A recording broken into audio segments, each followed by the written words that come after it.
me out now.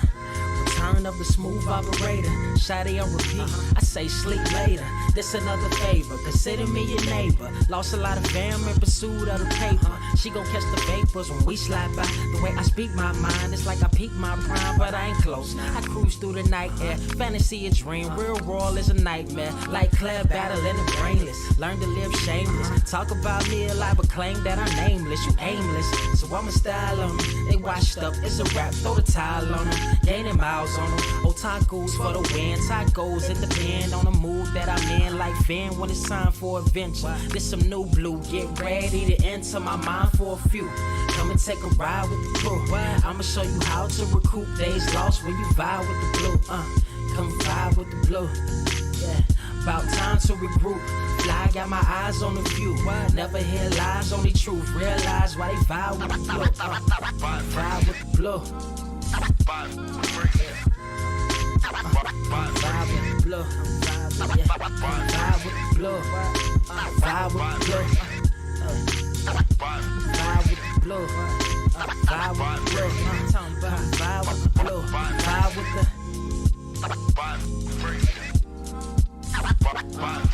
vibe with the sky. Wait, you know the rest. I'm blessed. I see you frontin' like you ain't impressed, but I still get requests. I'm playing Zelda on the GameCube. I quit spamming my music. Don't ever try forcing the links. That's a high rule. The wind waker, Mother Nature on my side too, controlling the elements. Go and check my avatar. I'm arrows ahead. Get the point. Moving forward, the battle scars accumulated over time are reminders of what I went through as a minor, but made me a grinder.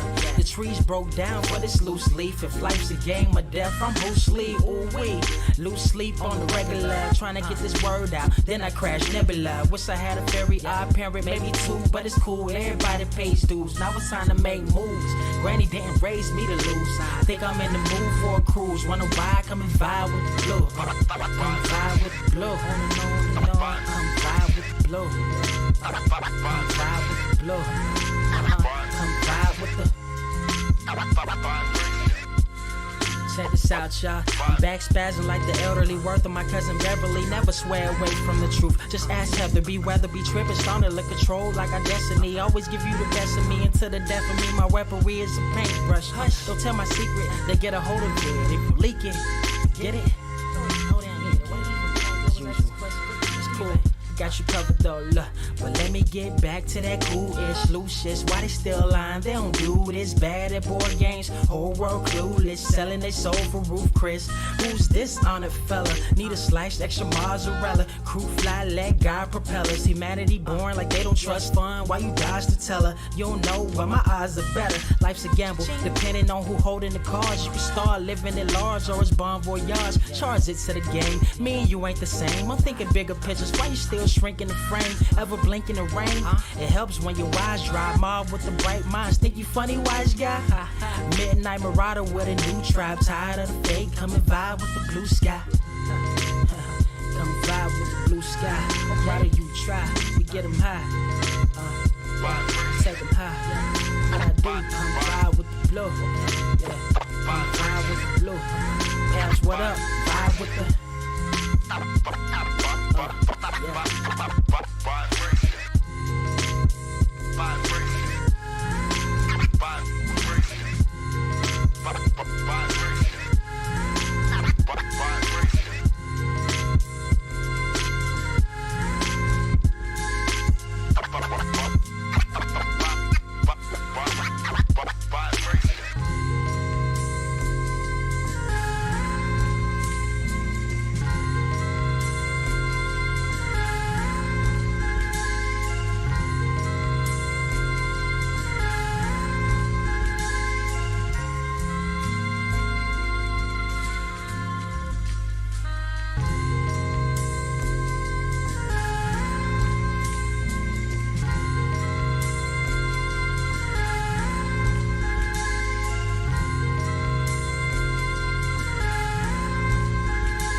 Wise grass only greener when it's fertilized. Gave them truth in these songs, they prefer to lies. Destiny beautiful, adrift in her purple lies. You can't see me, you Stevie, wondering how I reach more evolutions than Evie and make it look easy.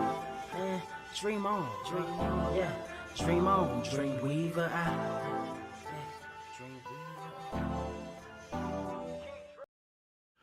What is up, Earth's mightiest subscribers? This your boy Ernie, Blerd Without Fear. Got the homie Carter Presents with me. Welcome to episode 204 of the Blerd Cave, the #1 comic book news stream on this or any other Earth in the multiverse, which you can also find on Spotify, iHeartRadio, Google, Amazon, Apple, anywhere good podcasts may be found. And if you do, make sure you leave us a rating. It helps us expand Earth's mightiest listeners, to the highest level of highestivity. Also, if you are in here right now, make sure you click that like button because it helps us out over here on the YouTube side of things as well. We got a lot to talk about. Carter, what's up with you, man? I am Groot. Is that going to be your is that going to be how you're going to go through this our discussion? Is everything going to be I am Groot until maybe one specific line? I am Groot. That works. Before we get into it, we do actually got some super chats in here I want to jump on right quick before we absolutely positively start leaning into this review, because I don't know how long we're going to be on this, so kind of just want to get right to it. Let's take a look at one of our first super chats. This is from Damaris Love with the 199. Says, have you been reading Nocterra from Image? Yes, I have. I've been reading it since it came out. Great book. Probably one of my favorite Scott Snyder titles. It's like a sci-fi horror style comic for those who are not familiar with Nocterra. I would definitely say if you are the type of person who likes stuff like the only thing I can really kind of compare it to is if you ever read or watched 30 Days of Night. And I only make that comparison because the whole premise of the comic is that it's perpetually nighttime and there are monsters that hide in the darkness and eat people. And the people who are the survivors of what's referred to as the Big PM, they can become monsters as well. It's really awesome series. Highly recommended. I think they're on issue 13, I believe it is right now. So yeah, hopefully they keep it going for a while. I've been into Carter. Have you read it? Hey, I read the first trade. Okay. I was actually gonna go to a comic shop today because today is Free Comic Book Day. So I was gonna go try and pick up the second trade. I believe the second trade is out. So yeah, when I see what deals are gonna be going on, because make sure you all go to all your comic shops today because it's Free Comic Book Day, and 9 times out of 10 with those free comics, they're actually going to have some good deals to keep you all in the fucking store. So make sure you all stop by for sure. But yeah, I'm going to be looking for the second trade to Nocterra just so I can continue on with that. Yeah, it's good. It's real good. They've Nocterra is wild.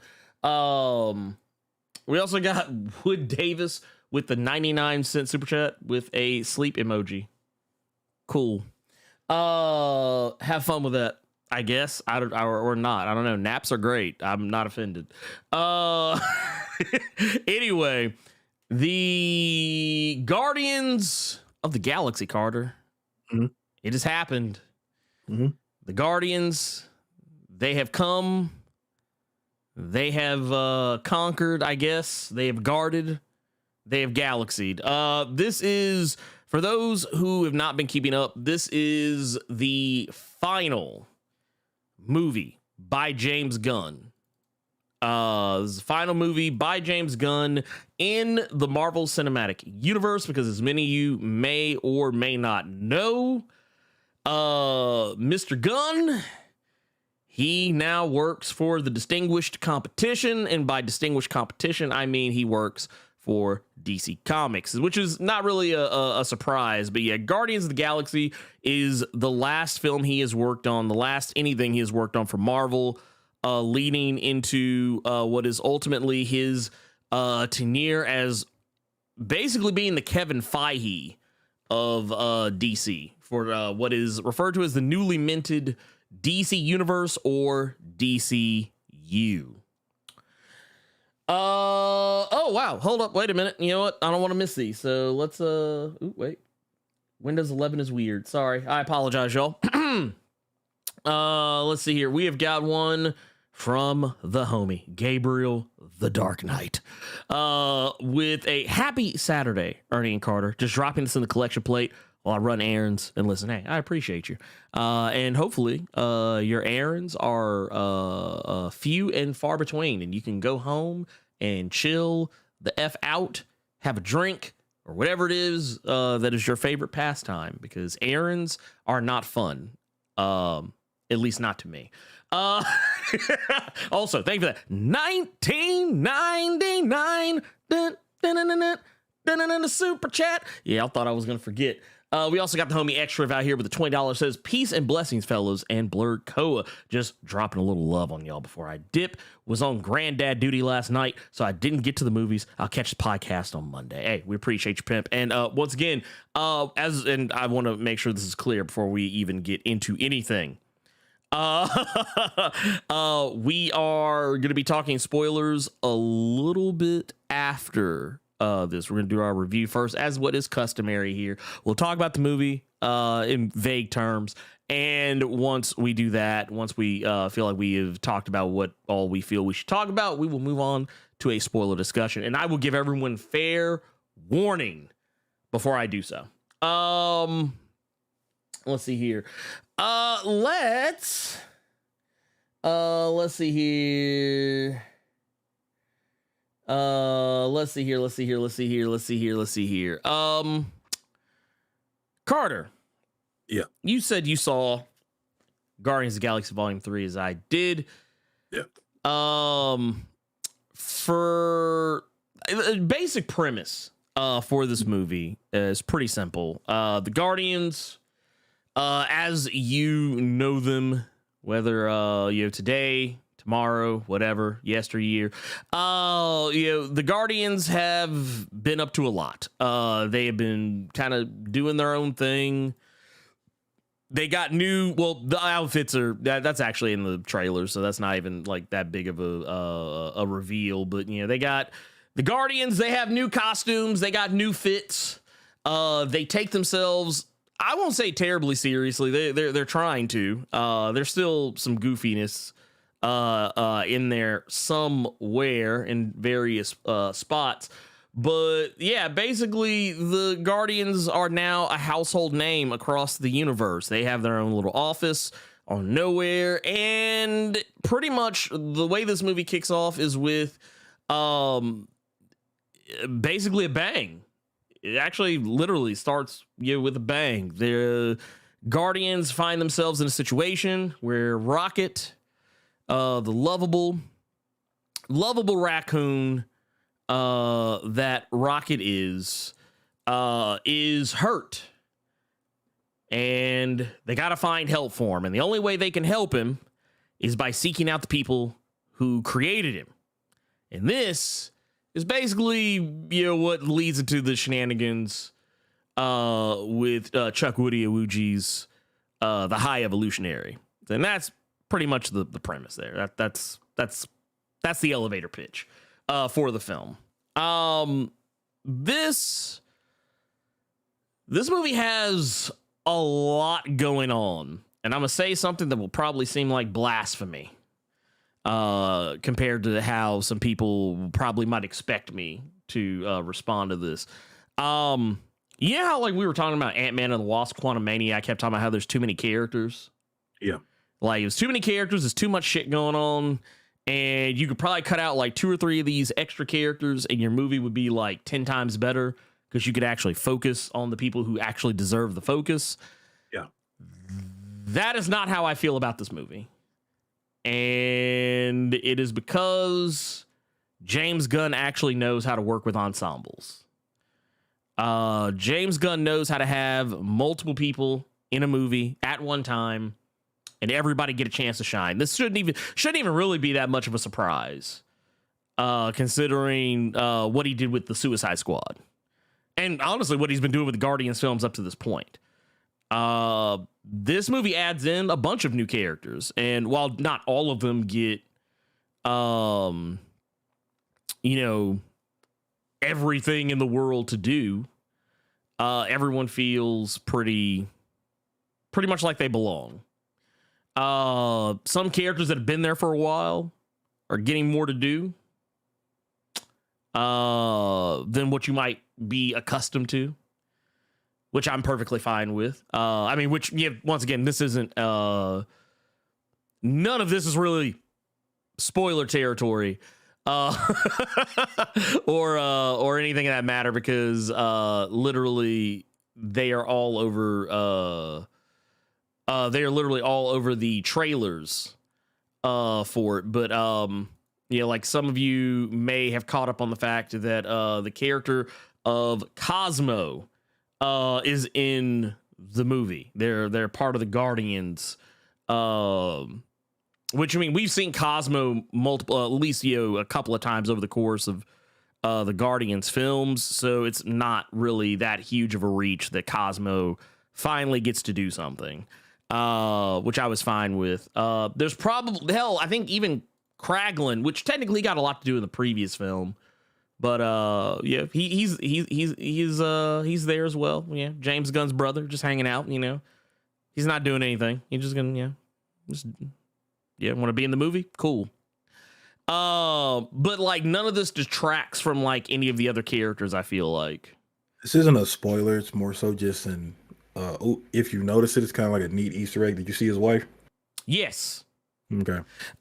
Which we'll talk more about her in the spoiler side, because I think there's something really funny about what happened when people found out that she was in the movie.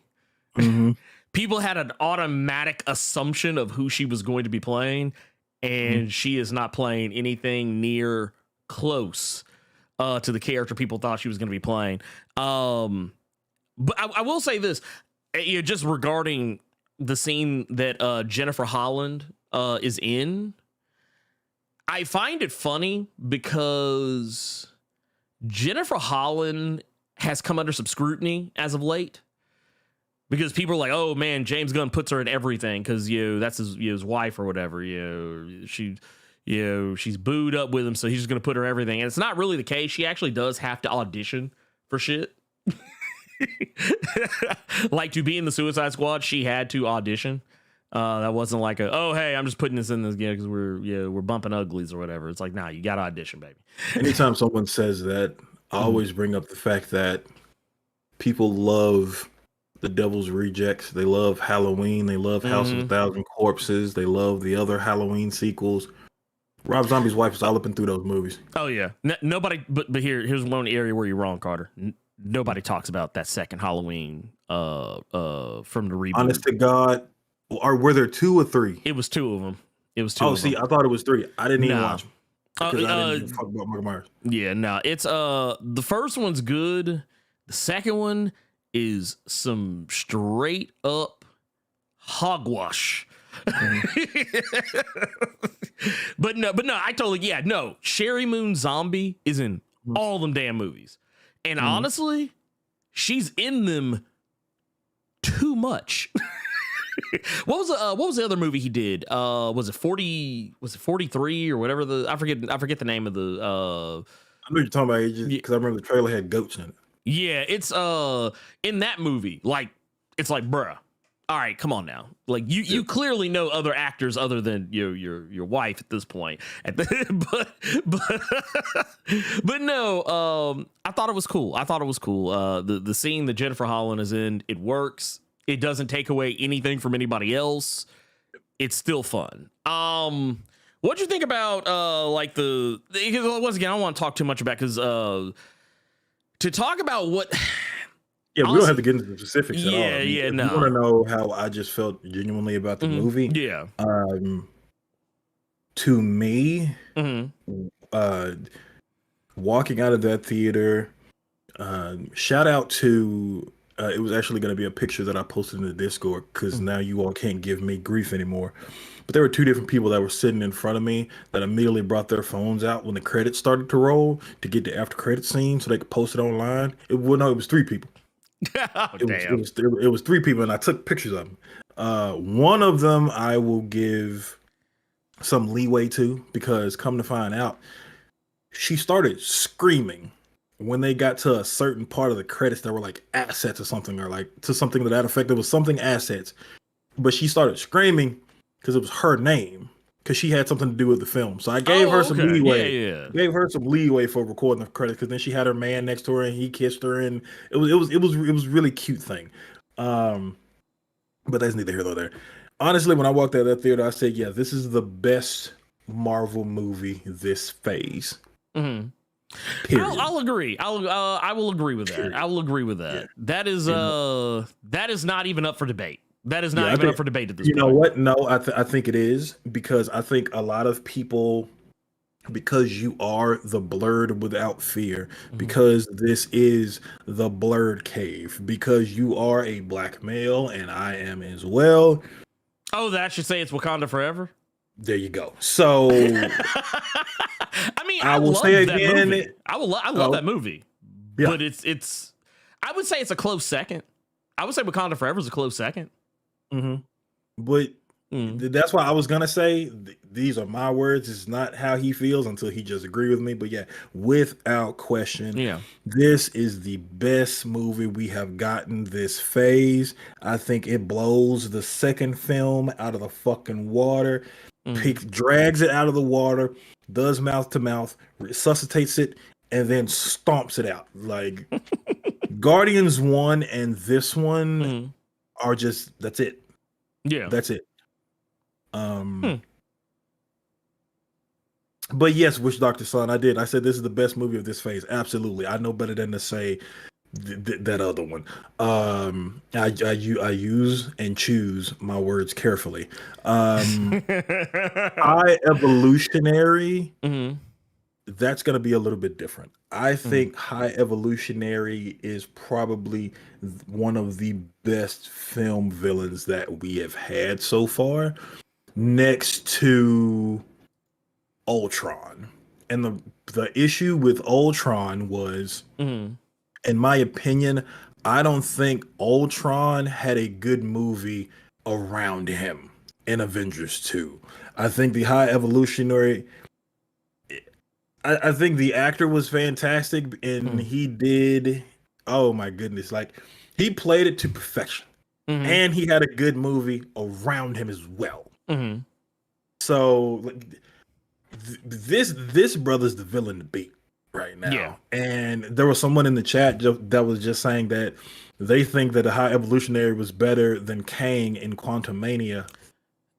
You're not wrong. Oh yeah, I would have a hard time arguing against that because that like, and I'm trying not to curse, but he's one of those few villains we've had in these Marvel films where you genuinely fucking hate that man. You're not like, okay, so yeah, everybody's like, oh man, Thanos. Like everybody wants to root for Thanos for some weird reason.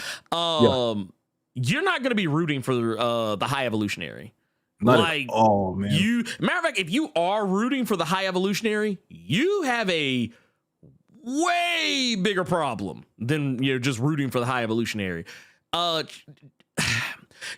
Carter, you remember when we looked at those pictures of him at Comic-Con? Because remember last year, some of you may or may not remember this, but last year's San Diego Comic-Con, Chukwudi Iwuji had come out to the audience in costume. Remember, everybody was clowning him. It's like, oh man, High Evolutionary looks stupid as hell. But like the thing I kept telling people was, y'all are looking at him in costume without any special effects added. It would be honestly, it would be no different if like back when Chadwick Boseman was alive, if you would have seen him come out in the Black Panther costume that he wears on set, people would say the same thing, like, oh man, this costume was kind of low budget, but it's because they use special effects to enhance pretty much everyone's costumes, to some degree or another. And what I liked about it was, and here's the thing, I love how you have sometimes actors, you always refer to them by like the role you know them best for. Yeah. Like for the longest time, this dude was always just gonna be Mern. He was just gonna be Mern. Every time I see him in anything, be like, man, hey man, it's Mern. Look, it's Mern. But not no more. This man is a high evolutionary now. Every time I see him, I'm just gonna be like, man, that's a high evolutionary, man. That dude is out of pocket. But no, yeah, you are right. He did a fantastic job. I will definitely say that he's despicable in all the right ways.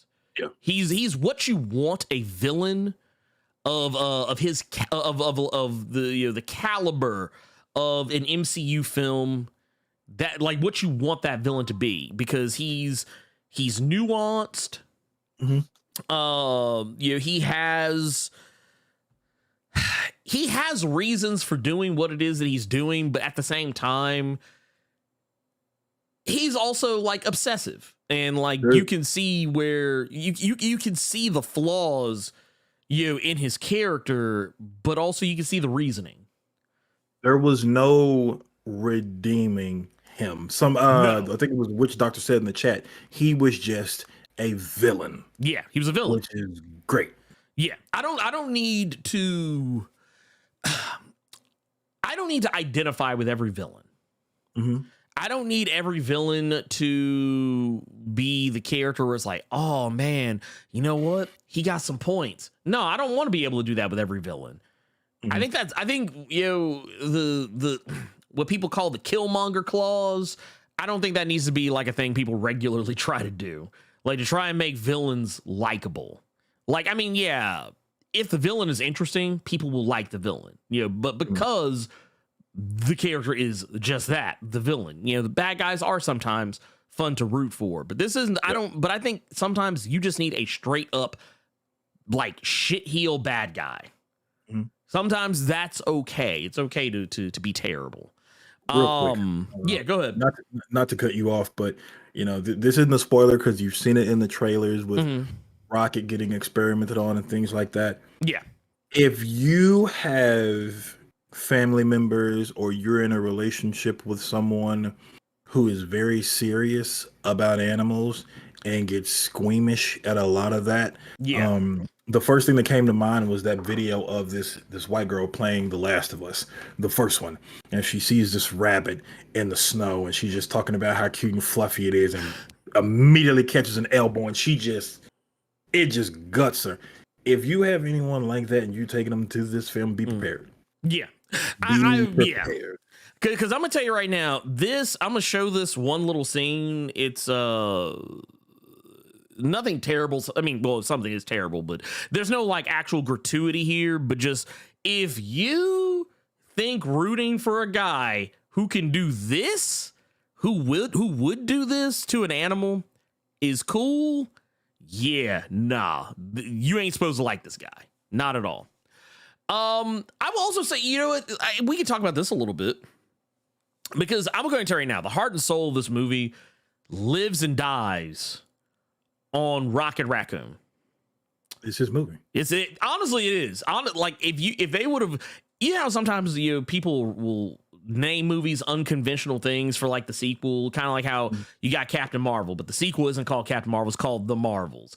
If they would have went the route, instead of calling it Guardians of the Galaxy Volume 3, if they just would have called it Rocket and the Guardians of the Galaxy, I'd have been perfectly fine with it, because this is his movie 100%. Like, which is funny because technically the second movie was also kind of slick, partially his movie, but this one, Rocket is the focus. We're getting all his backstory, everything from his past, his origins, how he was created.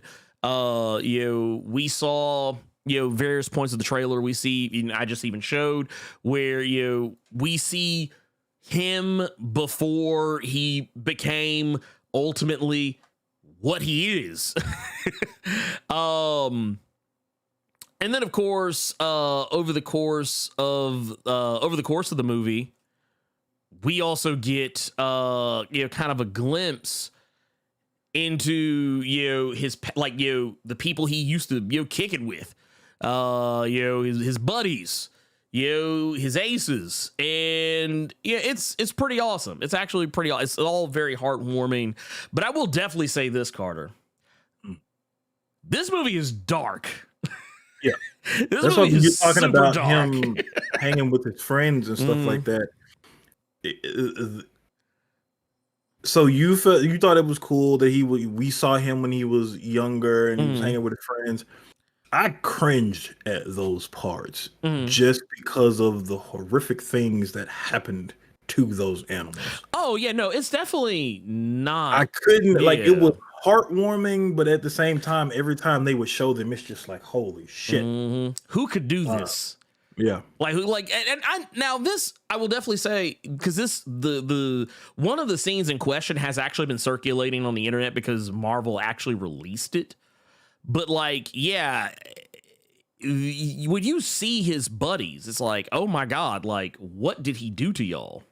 And just how optimistic they all seem to be, just despite all the odds. It's both heartwarming and heartbreaking. Yeah. At the same time. But yeah, I will definitely say, as far as Marvel villains go, I know that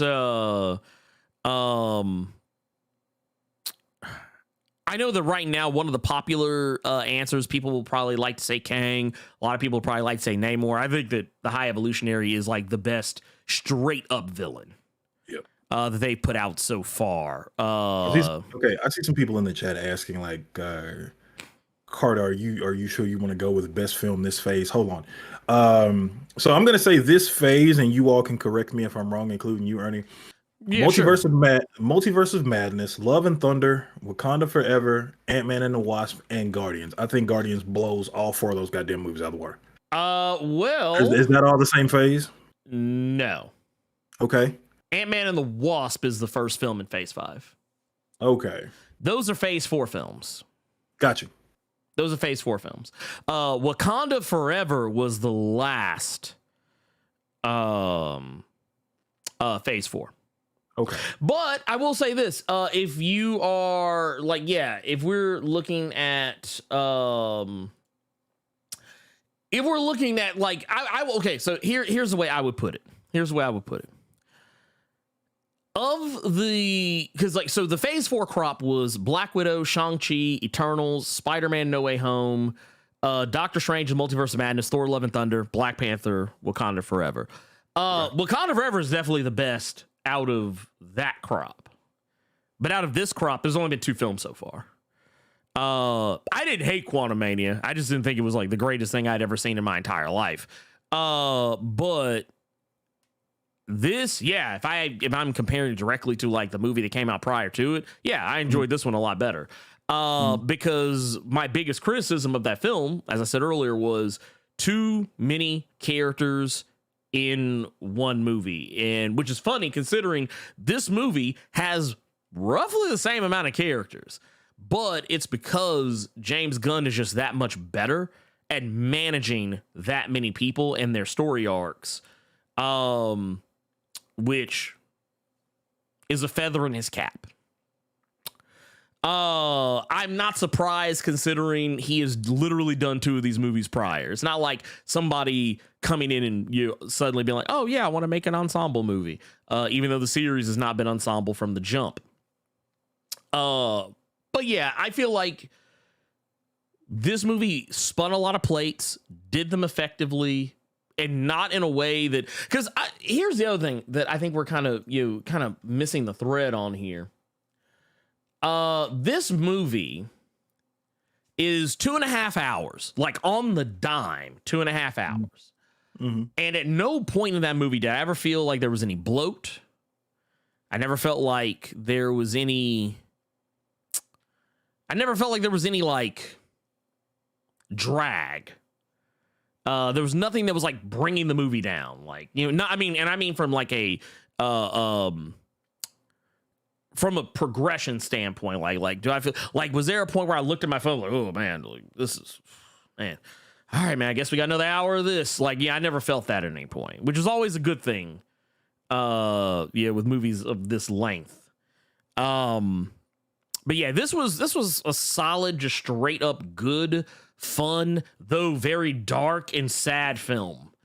And I will definitely, as far as like emotional arcs go, if there was any one emotional arc that I feel like kind of fell maybe just a smidge flat, and it really didn't have anything to do with the actor or anything. It just has to do with the fact that it just didn't get as much time as the other stuff. And honestly, with everything going on, it shouldn't have.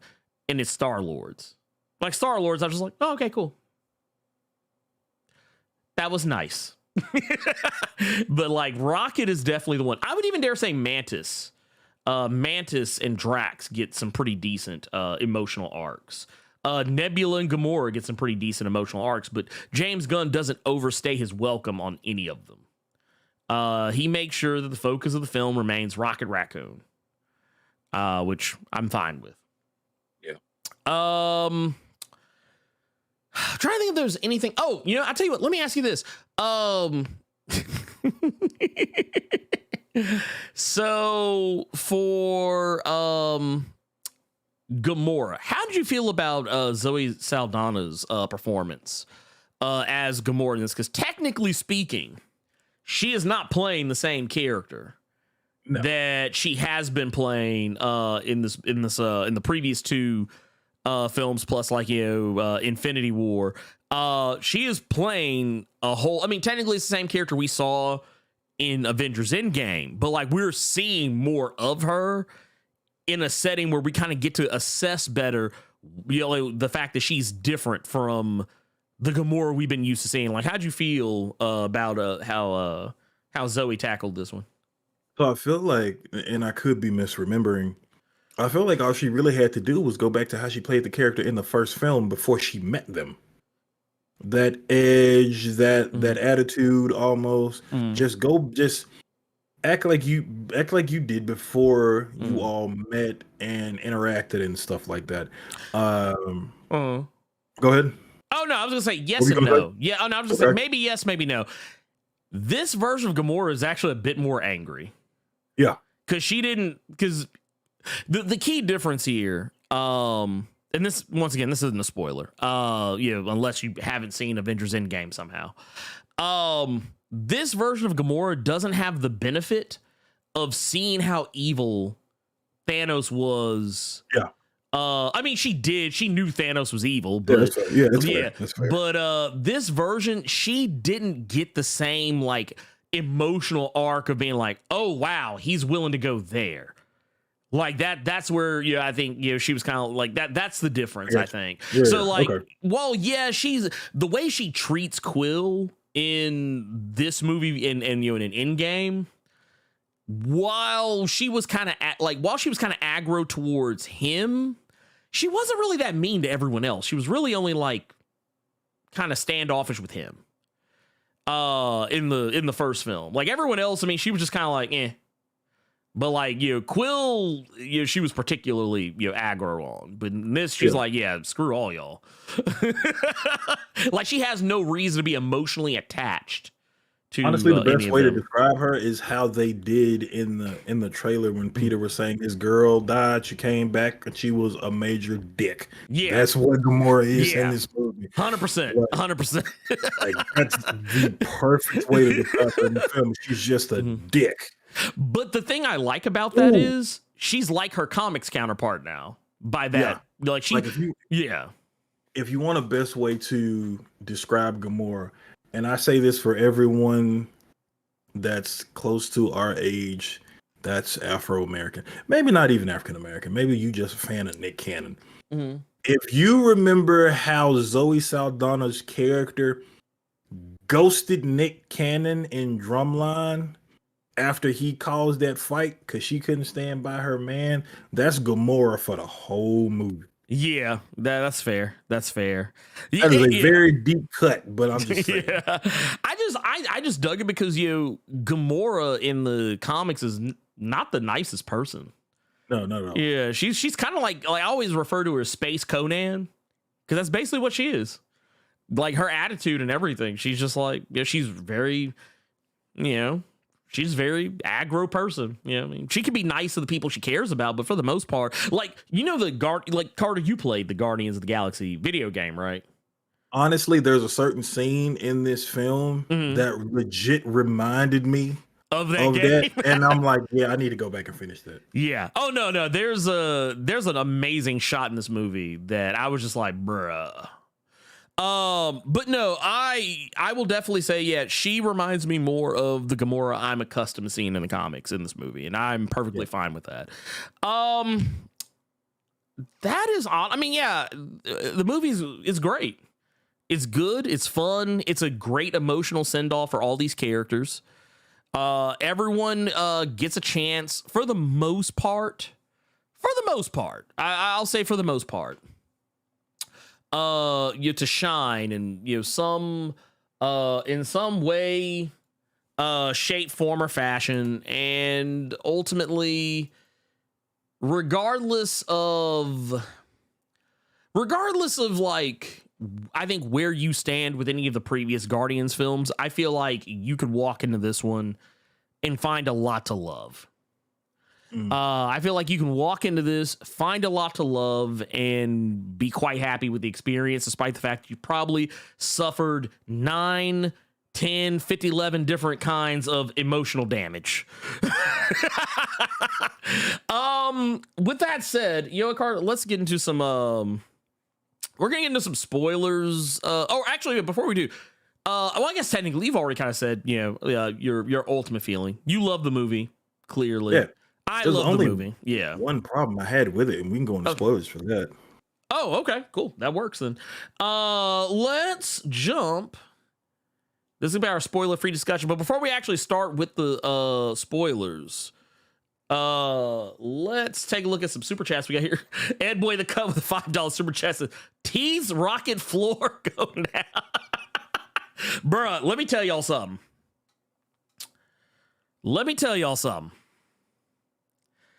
Goddamn.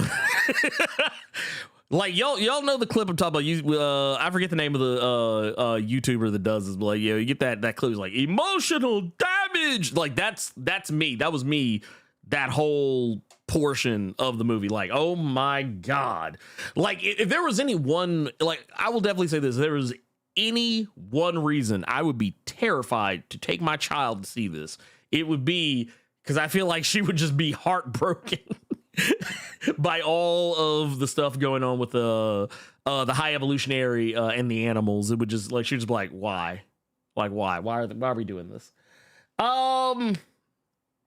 We also got Jamal Simmons with the 40 months. Congratulations to 81.5K subscribers, Blerd and Carter. Dude, we appreciate you, Pimpin. We appreciate the 40 months. Jesus, 40 months, Carter. You know how long that is? 40 months. Exactly. God damn. We also got Lavessa the Samurai with the that's funny. With the 1998 super chat. See, Carter, he hooked you up. He did you a favor. He says, "What's good, everyone? Celebrating my born day with my bros in Cali. It's tomorrow, dude. Happy birthday." Says, "Still getting used to this time zone, bruh. I don't think there's 2 time zones I'll never be able to be accustomed to, and that's Eastern and Pacific. I would never be able to do it." Says Carter's a real one, getting up early for the cave every week. Respect. Yeah, because I think that's what a lot of people. So I get up. He starts the show. Ernie starts this at noon Memphis time, or noon for a lot of you all, except like L.J. Brown, who is like 7 in the evening. Yeah. But basically, I get up at 9 a.m. just to make sure everything is okay, and we start the show at 10 a.m. So, yeah, I get up early to do this. Damn. Love to see it, man. Love to see it. Also, man, we got Roybot out here gifting a Blerd Club. Oh, he actually gifted a couple Blerd Club memberships here. Looks like, let's see. Yep.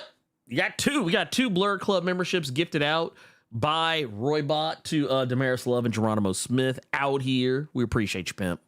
Appreciate the love. But yeah, all in all, yeah, I'll definitely say, yeah, I loved it. Great movie. Fantastic movie. I guess now we can officially jump into our spoiler.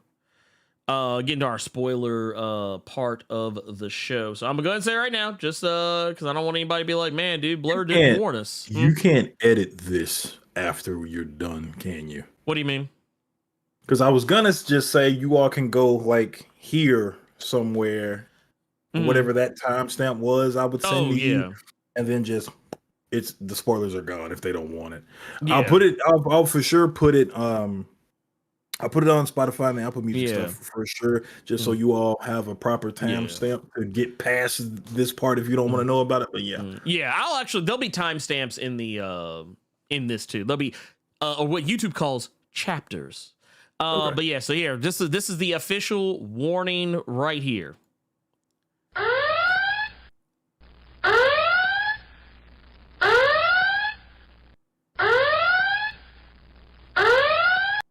All right, so you've been officially warned, Star Trek style. Let's see. All right, Guardians of the Galaxy. So this movie actually, I said this movie started with a bang, and there's a reason for it. Very good reason for it. So in the previous film, we were introduced to the Sovereign, which are all the gold people that were in Guardians of the Galaxy Volume 2. Aisha being chief among them. She was more or less the secondary villain of the movie after Ego the Living Planet. She makes a return in this movie because as some... you would very likely already know, because once again, this is all over the trailers.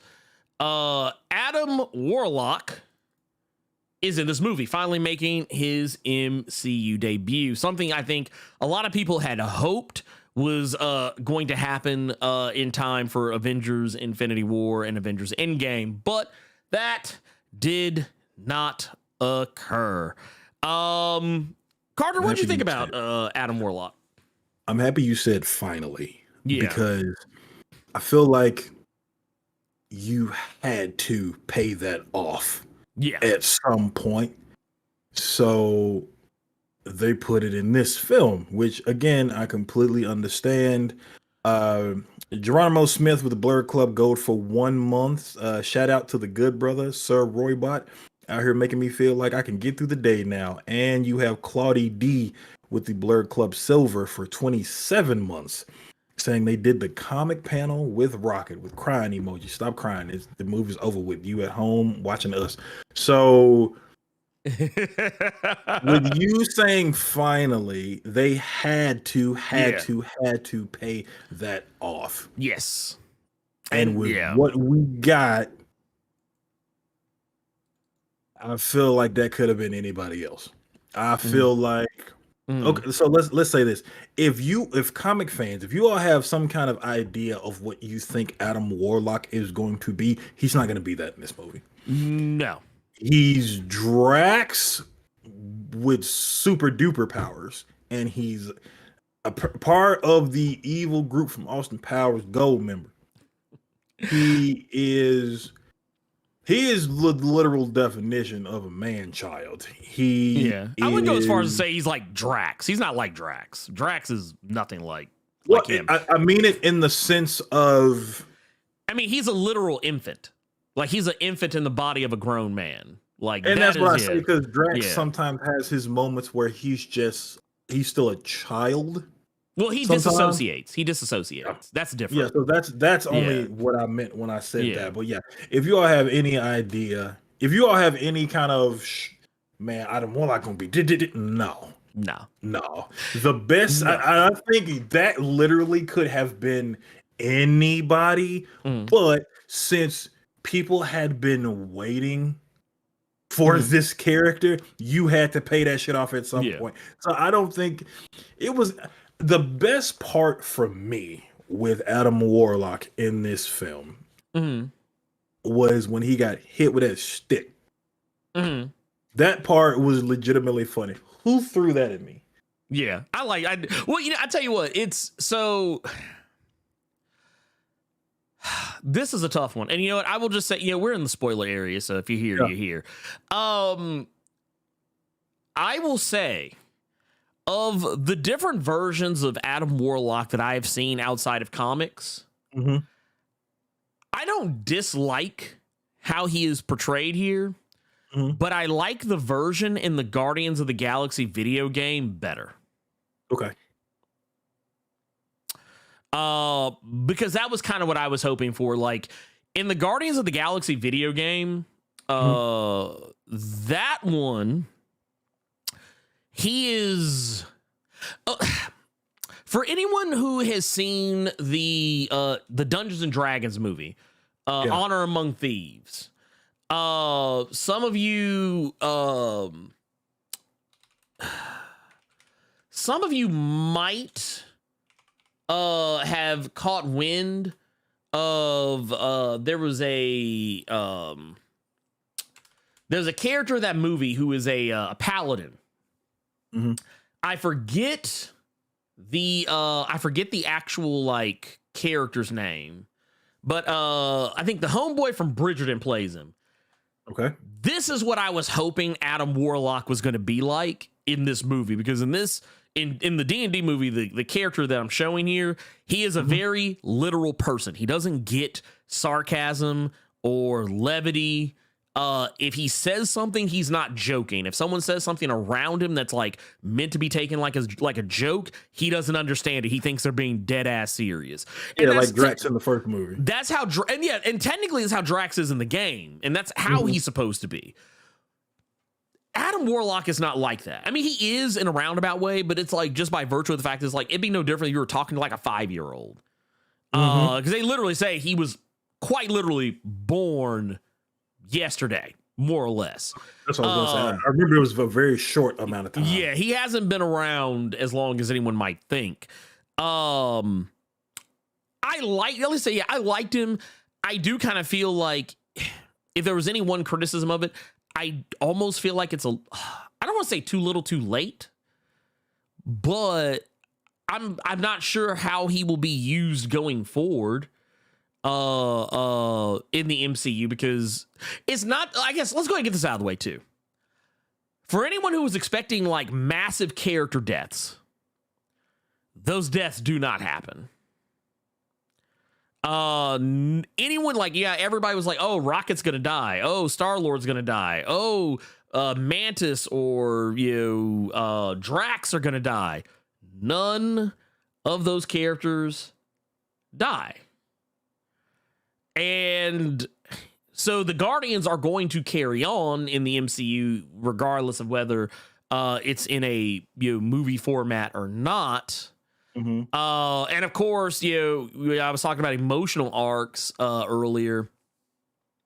One of the things that comes up is that which I thought was probably the most head scratching thing that was announced over the course of the post credit scenes, was that they were like, the legendary Star-Lord will return, and it's like, why? That's what I was gonna say. It doesn't really seem like the Guardians themselves are gonna come back in a film, since they saying the legendary Star-Lord. But well, I mean, just from the sense that they're still out there doing stuff. Like it's clear they're still operating in the universe. Yeah, absolutely. And I think one reason they did that is just because it was just how fickle some people are. I don't see people wanting to watch that group of Guardians, even though I feel like it could probably be hilarious. Yeah. I think if they did it, they would add more characters. Like, I feel like if Like, they did bring that group back, which James Gunn did say a long time ago, even before like he separated from Marvel, he said that after Guardians 3, any Guardians team you see would be a very different Guardians team and wouldn't have most of the same people on it, which I was fine with. But yeah, I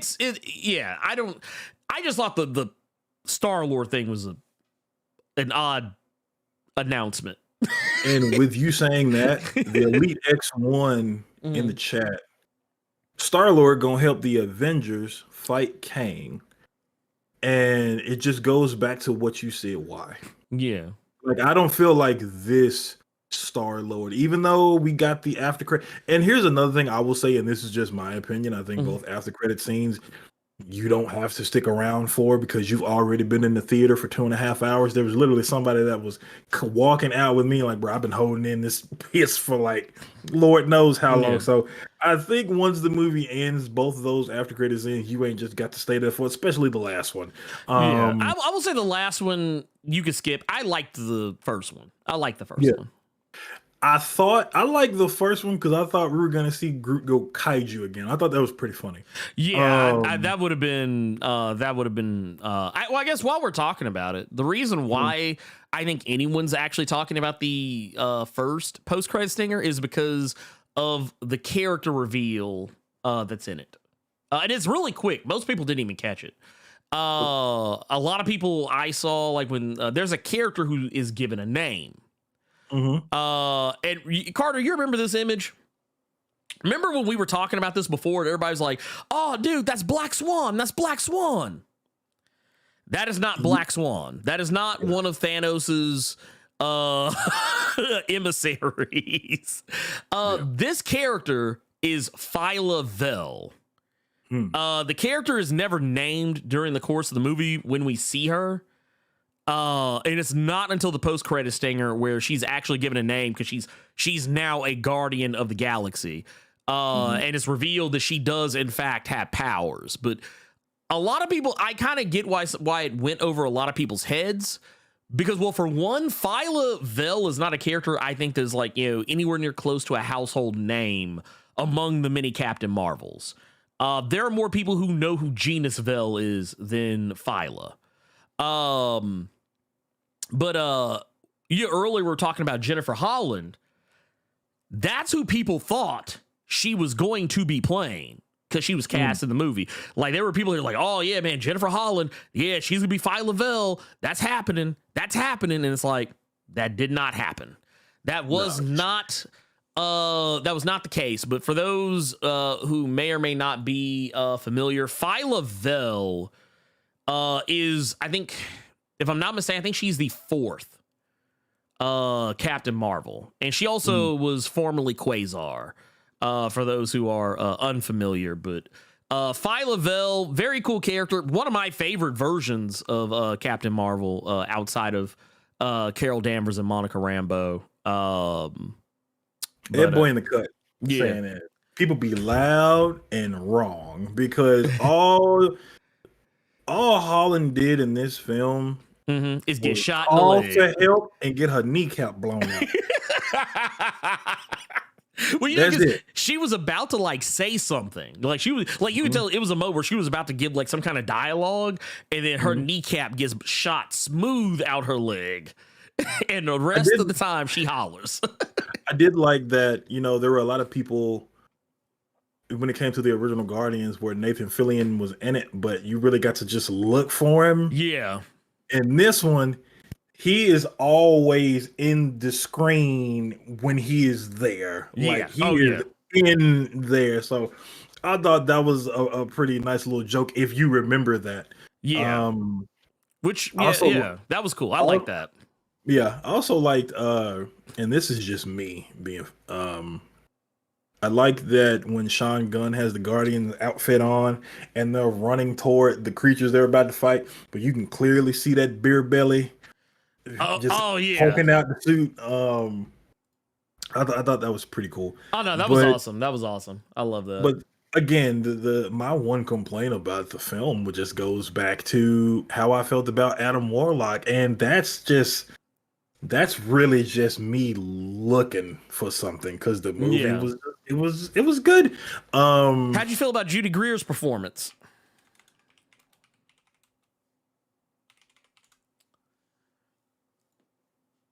Did you even notice she was in the movie?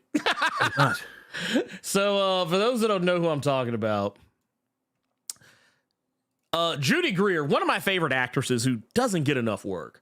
But Judy Greer, who some of you may recognize as the mom, Scott's ex-wife from the first two Ant-Man movies, she's in Guardians of the Galaxy Volume 3. Who? You got to remember too, because you said something earlier where you wanted me to look at an image. You got to remember you don't have the virtual camera on. Oh no, I know. Okay. This is for them. Okay. But no, you remember War Pig? Oh wow, that was her. That was her voice. Okay, I couldn't tell who that was with the voice. That was her. Because the first thing that popped into my head when I saw both guns with, I wasn't thinking animal, but I was just thinking like nasty, monstrous part. I have been playing so much Doom Eternal. I said Mancubus first time you saw it on the screen. It was pretty legit. I liked it. It was it was pretty. Did you have a favorite line from the film? Oh my god. Favorite line. Actually, okay, you know what? It's the scene where High Evolutionary is talking about like he built the perfect utopia on Counter Earth. Yeah. And Star-Lord's like, how is it perfect? Like people are you got like, octopus people. Yeah, octopus, yeah, to cockroach kids. And he's like, yeah, you got a point. Like, I don't know. It was something about the way those lines were delivered that just had me rolling in my seat. Also, the first MCU F-bomb, which I knew was coming. It fits so well. Yeah, like it's one of those deals. Like, so everyone made a huge stink about this, like both for and against, and it was one of those deals. Like every news website was like, "Oh, Guardians of the Galaxy is going to have the first F-bomb in MCU history. Guardians of the oh my god, it's going to be something crazy." So the whole time I was like, "Okay, whatever," and honestly, it was in the back of my head like, oh, it's going to happen any minute now. And then like the movie went on long enough that when it finally did happen, I wasn't expecting it anymore. Yeah, everybody bust out laughing. But it was appropriate. It was like, it was felt real. Appropriate. Yep.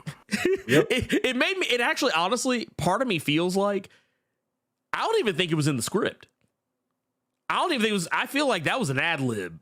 That F-bomb was just like a common sense duh, like, yeah, open the fucking door. Also, I guess let's say so. You know, I said that Star-Lord didn't have the emotional arc that he was supposed to have. It didn't hit quite the same with him as it did with everyone else. But here's one thing I will definitely say: say what you will about Chris Pratt, I actually really liked him in this. I actually thought he was pretty cool in this. I thought they were gonna go like he was becoming like this major alcoholic because of what happened. That was kind of where it was going at first. And then, but it was tragedy when Rocket gets damn near killed. He's like, oh, I like the fact that they didn't spend a lot of time on, because he was just like, oh shit, if I would have had my shit together. But also this is where it comes into like, you know, the Guardians of the Galaxy like the holiday special, because it's kind of hinted at there as well, that look, you know, Peter's in a funk, you know, Star-Lord's in a funk. And but you said there was a scene. You said there was a scene that you really liked. Yeah. And I'm wondering if it's the same scene I'm thinking about. Okay. Was it the hallway scene? No. Okay. Never mind. That was my favorite scene of the movie, was the hallway scene. Yeah, the fight where like it was like all. I'm gonna go and tell you now. I don't think it was all one shot. I'm pretty sure there were some like moments interspersed where they changed. But I liked how the perspective was, where it was like, one moment it's like, it's on one character. Another moment it's on another character. And it kept jumping back and forth. Sometimes it was following them from like, it almost looked like it was a first person perspective at first, like, initially. And then it would switch to being like, just right behind him, kind of third person over the shoulder. Like it honestly looked like a freaking video game, but it was fun. I was losing track of what was going on sometimes in that fight scene. I will not lie. I'm going to tell you what I did lose track of. Dude getting a taser, a remote taser bomb shoved up his butt. I didn't miss that. Yeah. I thought I thought it was C4 charges, so they were gonna get blown to pieces. I did too at first until he hit the button and they all like got tased. I was like, dude, I said, no, this dude didn't just Black Adam somebody. But no, what was the scene you were talking about? So it actually goes back to the High Evolutionary, and okay, when everything is looking dire for him, and he has that one, I can't remember what her name was, but she's like, yeah, look, the ship is going down, we need to go, and he still wants to find Rocket, and she was like, for the love of God, we need to go now, and without skipping a beat, he just looks at her dead in the face. There is no God. That's why I stepped in. Yeah, I like that. And that's such a smug, like that just encompasses how he is. I thought that was a really dope line. And that just, again, you gotta be so fucking full of yourself to think that you would be able to do that. Everything looks horrible around you. And that's without question. That was my favorite line in that entire film. That was a bar. That was a bar. I like that one. Recorder Vim, by the way. Okay, thank you. Recorder Vim. Also, speaking of Vim, I actually thought they were pretty interesting. For characters that were like clearly meant to be side characters. I liked it was a Recorder Thiel. Who some may recognize. The actor that played was Nico Santos from Superstore, which is one of my favorite little shows. Recorder Thiel and Recorder Vim, they were great. And yeah, just all the little animal buddies, that they made along the way, and all that good stuff. Yeah, I mean, honestly, man, movie was a lot of fun. It was a lot of fun. Like earlier when I was talking about, in comparison to like Wakanda Forever, the reason why I think I could actually watch this a lot more, which I have watched, by the way, just for, Claro's sake, I've rewatched Wakanda Forever at least 8 or 9 times. And that's just on Disney Plus. This is coming from a guy who watched it like 9 times on Disney Plus. I watched it twice on the cruise ship because they had it on the cruise I went on. You go sit out by the pool in the bar area and watch it. And I sat out there and watched it from start to finish twice, 2 different days. And I saw it in the theater 3 times. That said, I could watch this movie infinitely more times because while the emotional damage that you suffer in Wakanda Forever is pretty strong, just based on all the reference to Chadwick Boseman and how his ghost just kind of lingers over that movie, I can deal with this emotional damage a bit better. Like, I legit ugly cry watching Wakanda Forever. I don't ugly cry watching Guardians of the Galaxy Volume 3. So real quick, I actually want to read this £2 super chat from LJ Brown because I was actually going to ask you about this. Can we wait on that one because we're going to read super chats? I want to go through them in order because if I scroll down to highlight that one, I'm going to lose all the other ones. I lose all the other ones I have saved up. So how about we wait on that one and answer the ones let's answer them in the order they appear because that's how super chats get lost.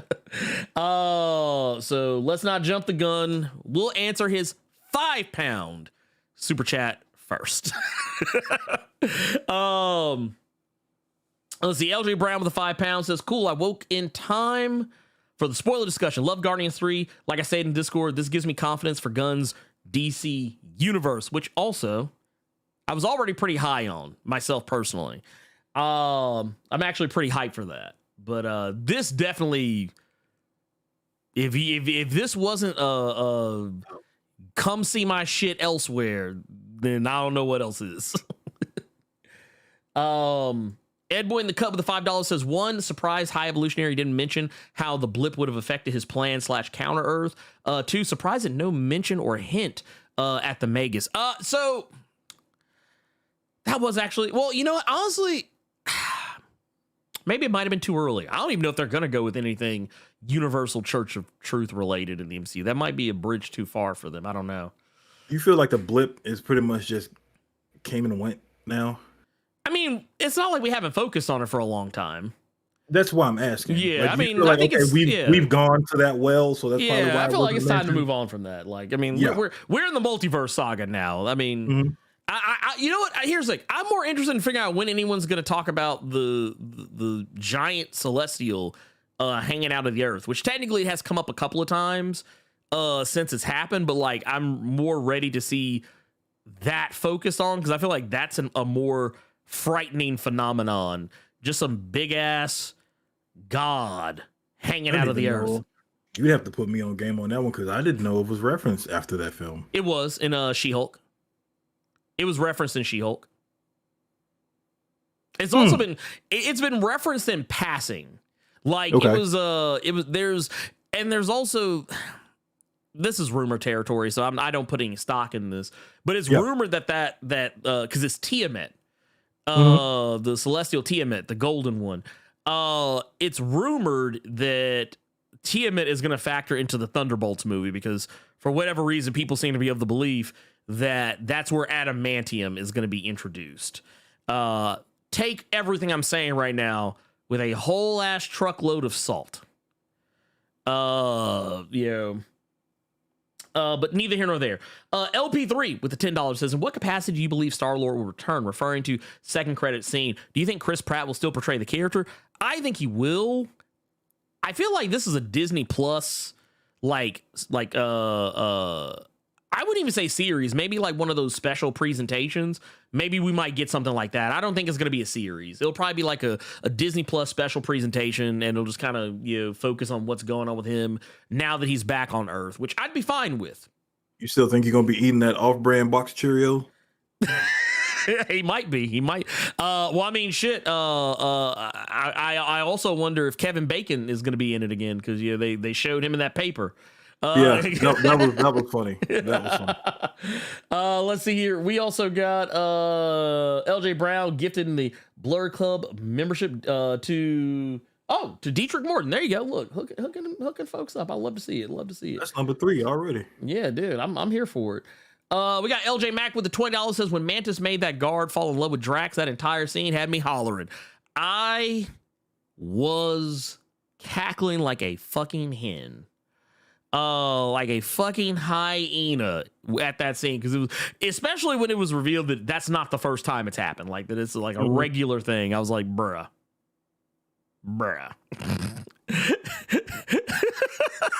See, this is what it feels like to be hit on awkwardly.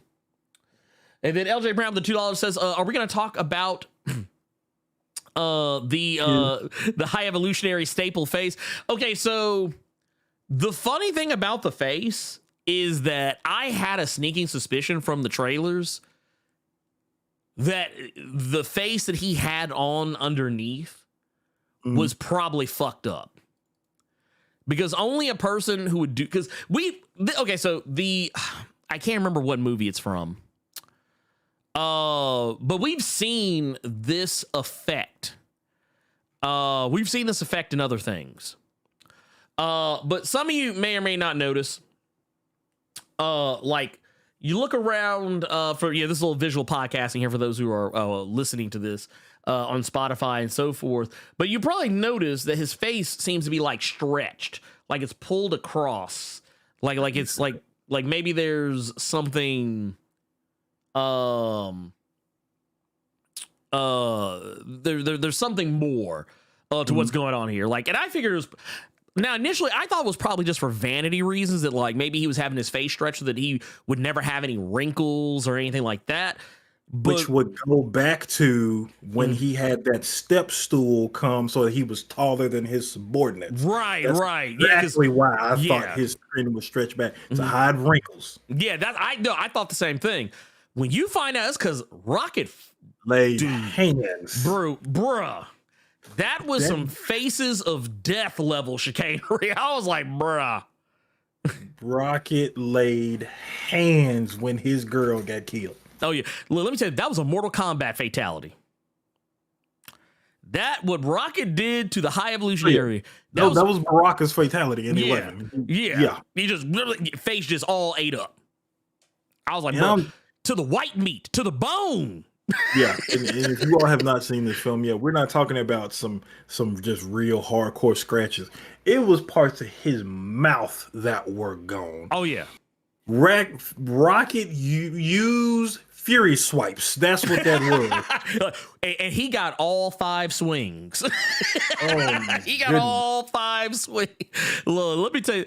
I was not, that was honestly, that scene I was not expecting. I was not expecting that to be the reasoning behind why he has the whole like stretch face thing. I legit thought it was a vanity thing. Because honestly, when you brought up the step stool, I kind of forgot about it for a moment.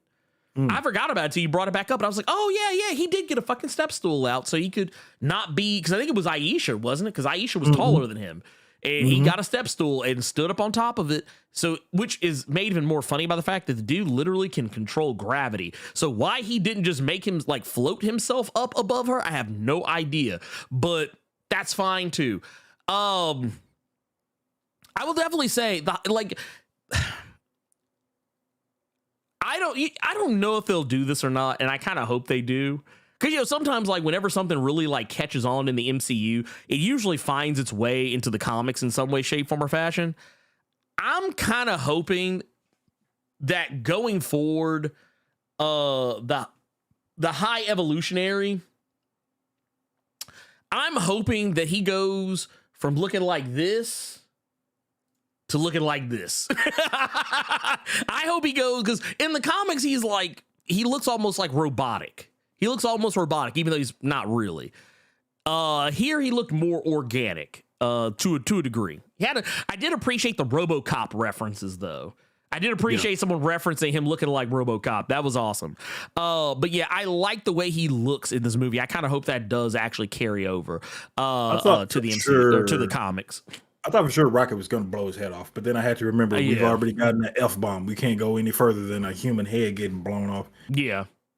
I thought so too. Also, you know what? You talked about lines that hit, like, and this is actually a line that's in the trailer. When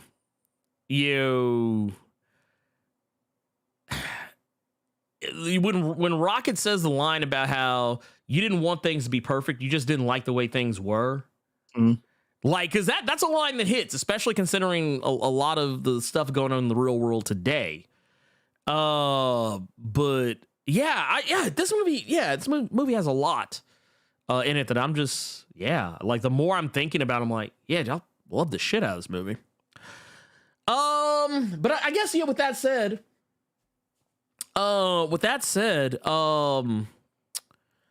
I guess we can go ahead and move on to our next thing, Carter. So for those who have not been keeping up, Jim Lee just got some respect put on his name. I feel like Jim Lee is the guy who can't catch a break. And it's going to sound weird that I'm saying that, because you're sitting here thinking to yourself, well, he just got named president. How is this a bad thing? Do y'all know how long Jim Lee has been trying to run from responsibility? Just gonna say that. Like, I don't even know if he wants the respect put on his name at this point. Like, do y'all remember back when he sold off Wildstorm so he didn't have to deal with that shit anymore?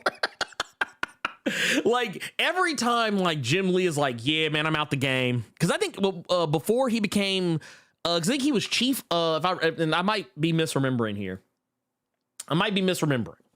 But he's chief creative officer at DC Comics prior to his becoming president. When he became chief creative officer, that was shortly after he had announced that he was going to be taking a more lax role at DC Comics, and then all the shit happened with was it Dan Didio, however you pronounce his last name, and then he wound up having to step in and take over that role in the wake of all that. So now he is being elevated to president. He is president of DC Comics right now. Now, I need one thing I want to ask you.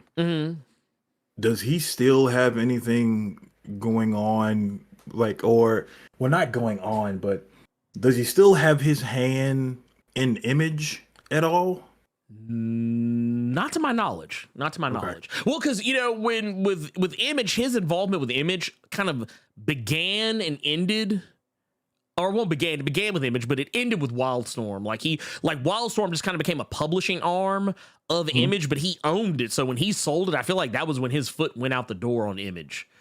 I was gonna say, that's some G shit to have your hand, like to have your finger in that pie and still be top dog at DC. Like that would be wild. Yeah, like I mean, and the thing is, I don't know if this is gonna cut down on his variants.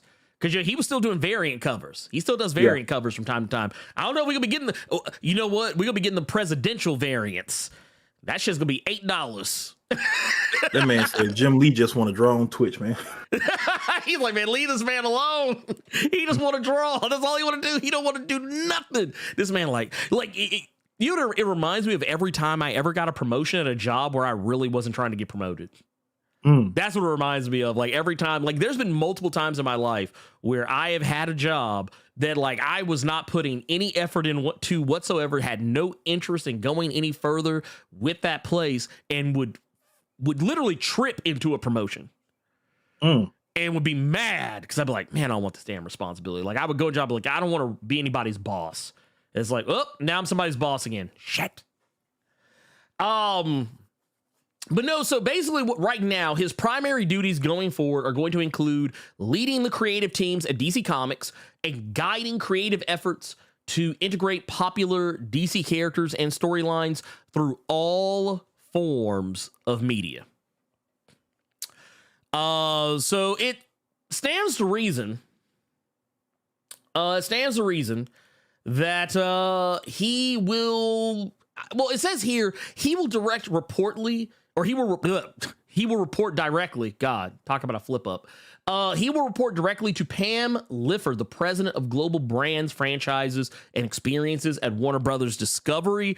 But something tells me he'll probably be working in tandem with James Gunn as well. Because it sounds like, especially based on how James Gunn wants to do everything, that everything is going to have some kind of a connection or connectivity to other things. He'll probably end up having some conversations with Jim Lee, because Gunn, I do remember Gunn stating that he wanted the stuff that's happening in the comics to also kind of exist in the same universe as the movies. Is the movies are just the things that are happening between these things. So that I think is going to be interesting. That's going to be very interesting. But yeah, dude, Jim Lee, man, get in the bag. Whether look, he's getting the bag your way. Whether he likes it or not. Like, you gonna be president. He's like, I don't want to be president. He said he just wants to draw on Twitch. Leave me alone. But you know what? I gotta admit though, DC.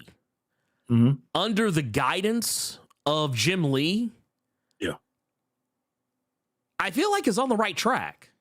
Yeah, because I feel like DC, admittedly, I've said this on lots of occasions. Some of y'all may have noticed that, and it's not to say that I haven't been reading any DC comics. Actually, I have been reading them. I just don't cover them very often on the channel. But some of y'all might have noticed I've actually started doing more videos about DC comic stuff because I've actually been enjoying the stuff I've been reading.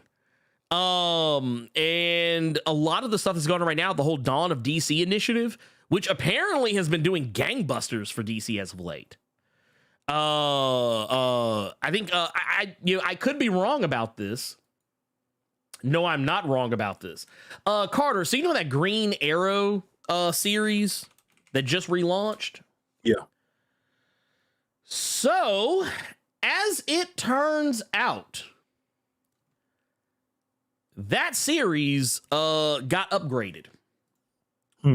I'm actually pulling up the report now because I don't want to misspeak here. But originally, I think that book was only supposed to be like 5 issues, something along those lines.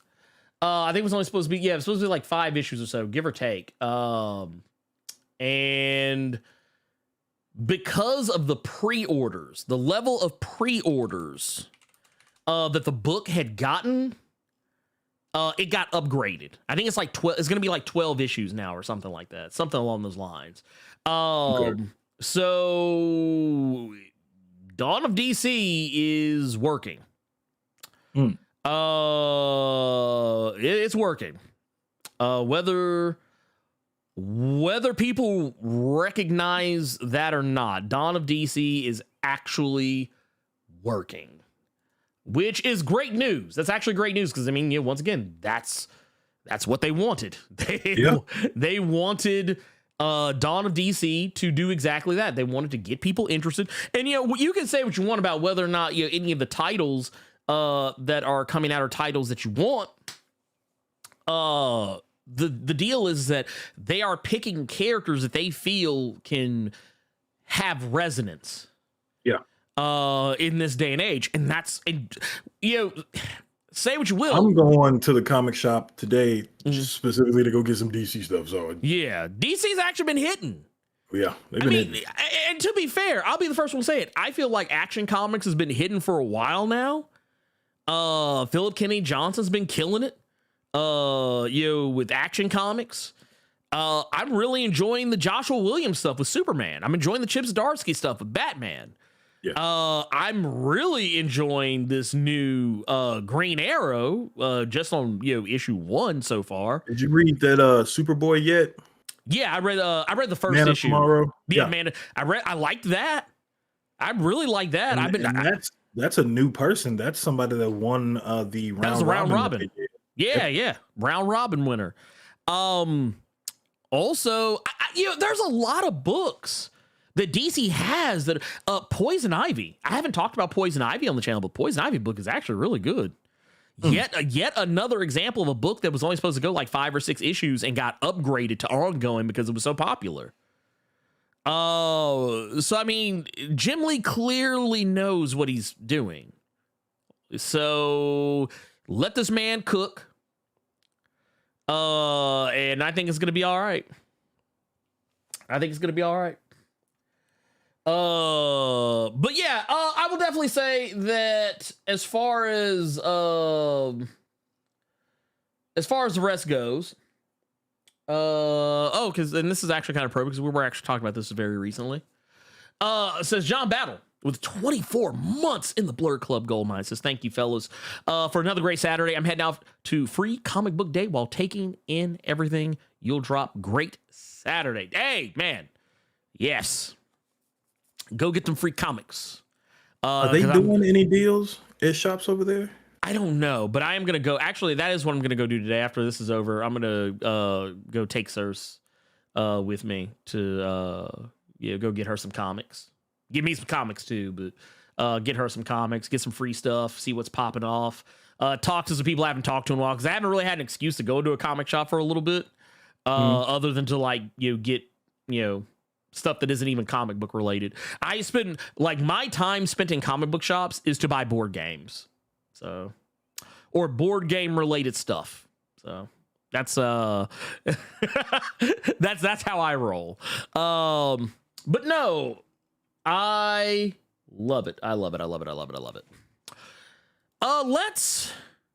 move on to our next thing because speaking of DC,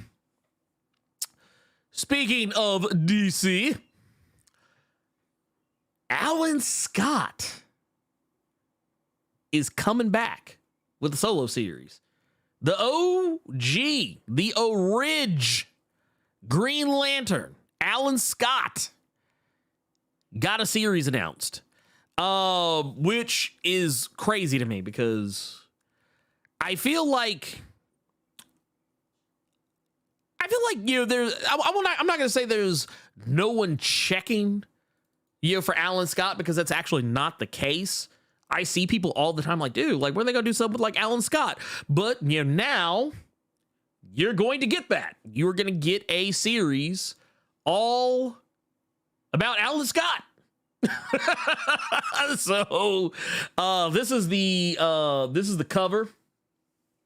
And it looks pretty interesting. They're also doing some other ones. It's not just Alan Scott too, who's going to be getting books. Apparently Jay Garrick, and I believe that's Jesse Quick. They're both getting suits, or solo series, and the OG Sandman, the original Sandman, also getting a solo series. So it's gonna be a lot.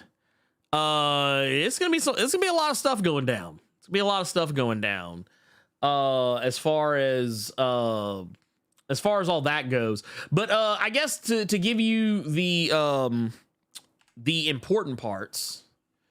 The important parts of this. It would also help if I hit the right button to do what I was trying to do.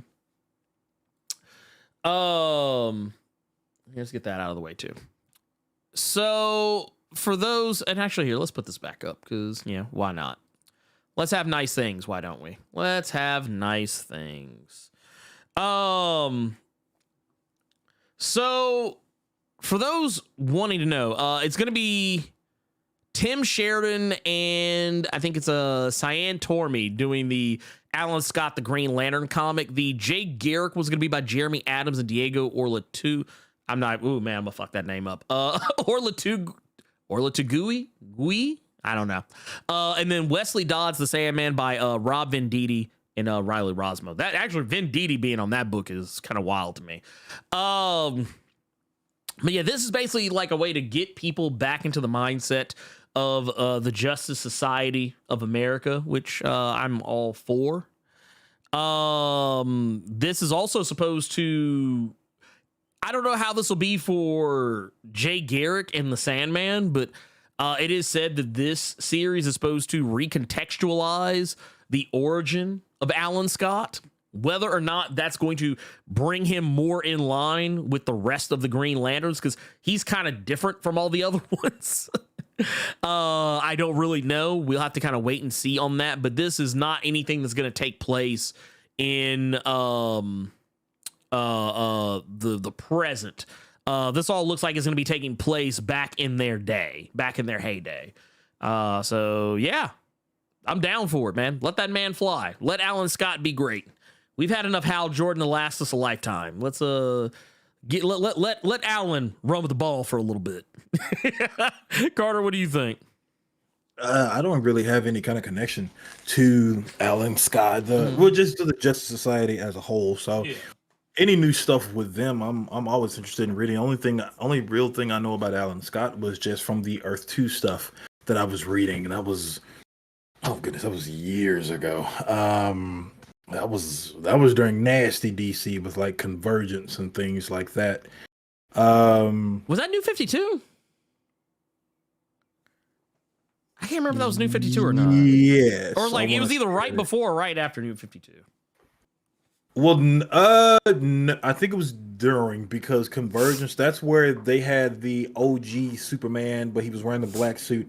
He was doing stuff really stealth, so nobody knew that he still existed with the new 52. It was like before that was leading into Rebirth. Or no. It was during New 52 stuff. Either way. I mean like New 52, but leading into, that was like, because that was the same Superman that wound up being in the who wound up being the Superman because the other one died.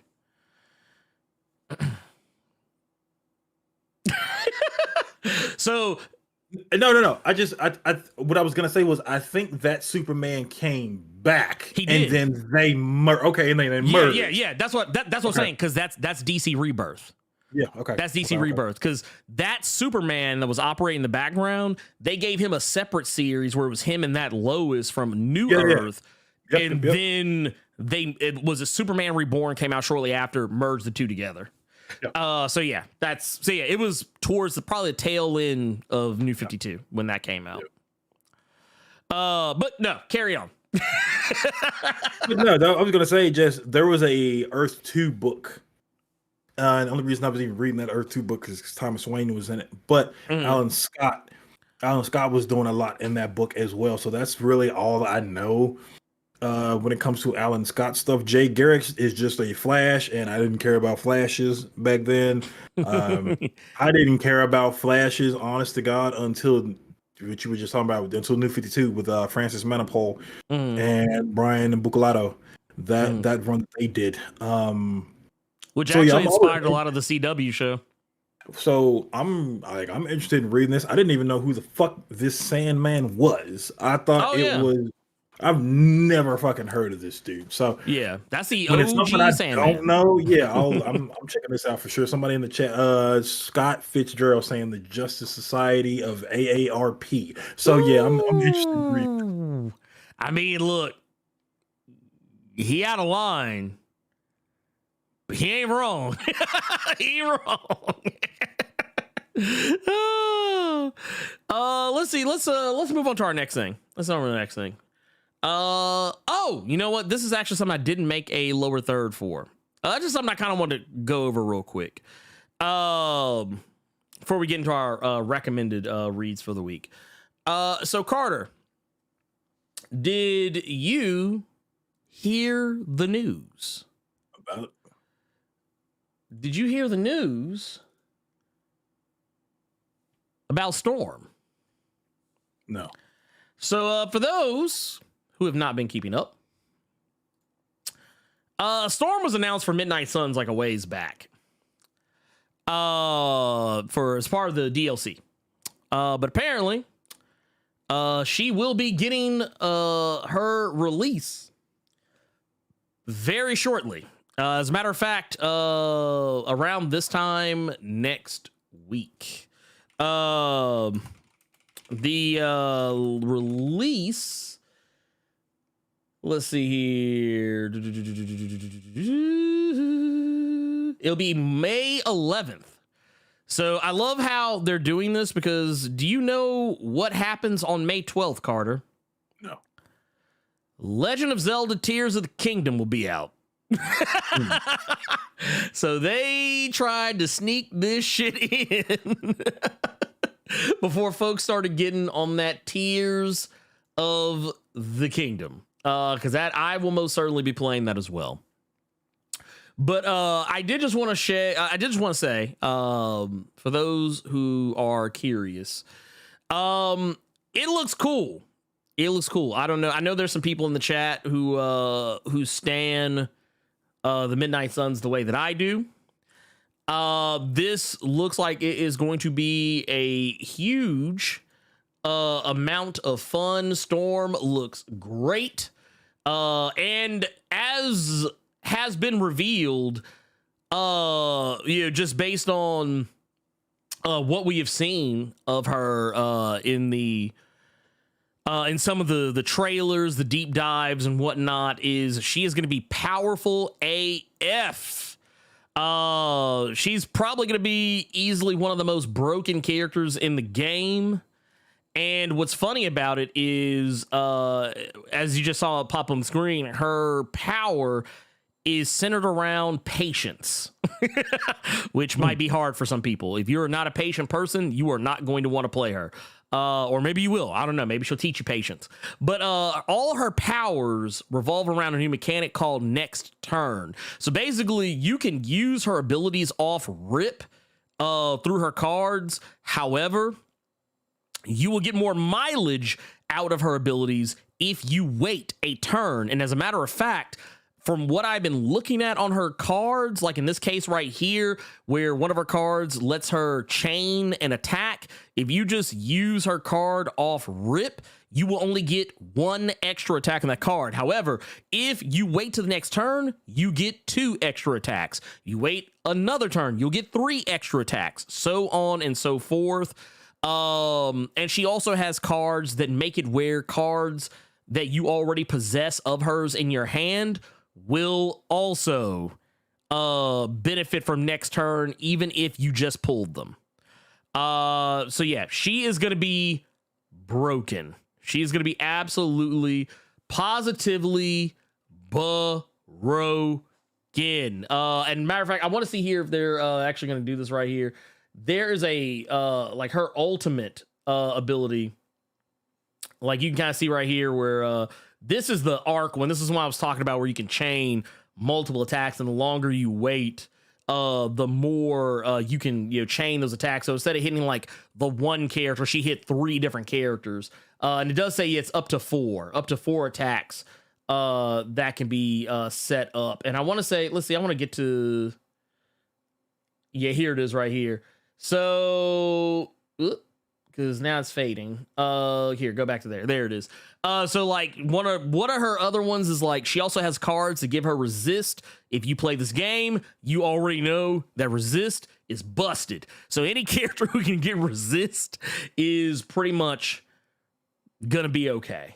Trying to see, where's the other one? Let's see. Trying to see if I can find. That's another cool one. Here it is. Goddess's Blessing. This is what I was talking about, where you draw 2 storm cards and activate next turn on all of them. So you can basically like get a free upgrade to cards of storms. Your hand will be full, but you will be laying the smack down. As a matter of fact, I'll let it go a little bit further here. This is her ultimate attack. The only thing I'm sad about is that it's a single target, not a multi-target. But basically, yeah, you see what she's doing. It's literally called Hellstorm for a reason. Even kind of tapping into Storm's magic background, which I think is pretty awesome. But yeah, this is going to be fun as hell. And if you are, this is more of a public service announcement than it is anything else. If you are a person who either A, loves the character of Storm, or B, you are really enjoying Midnight Suns, or C, you are both, you will have a really good time. You'll have a really good time with this. I legit cannot wait to get my hands on this DLC. So yeah, it's gonna be this. It's gonna be amazing. It's gonna be amazing. I cannot wait. Carter, you do not play Midnight Suns, do you? No, that's like I told you. Like I'm not even. Well, I'm 100% certain I'm not even getting Tears of the Kingdom. I'm trying to chill on just games and stuff like that. We got more important responsibilities right now, so I'm getting to a point where if I can watch it on Twitch, that's how I'm playing it. Hey, I ain't mad at you. Honestly, like Street Fighter 6 will probably be one that I get.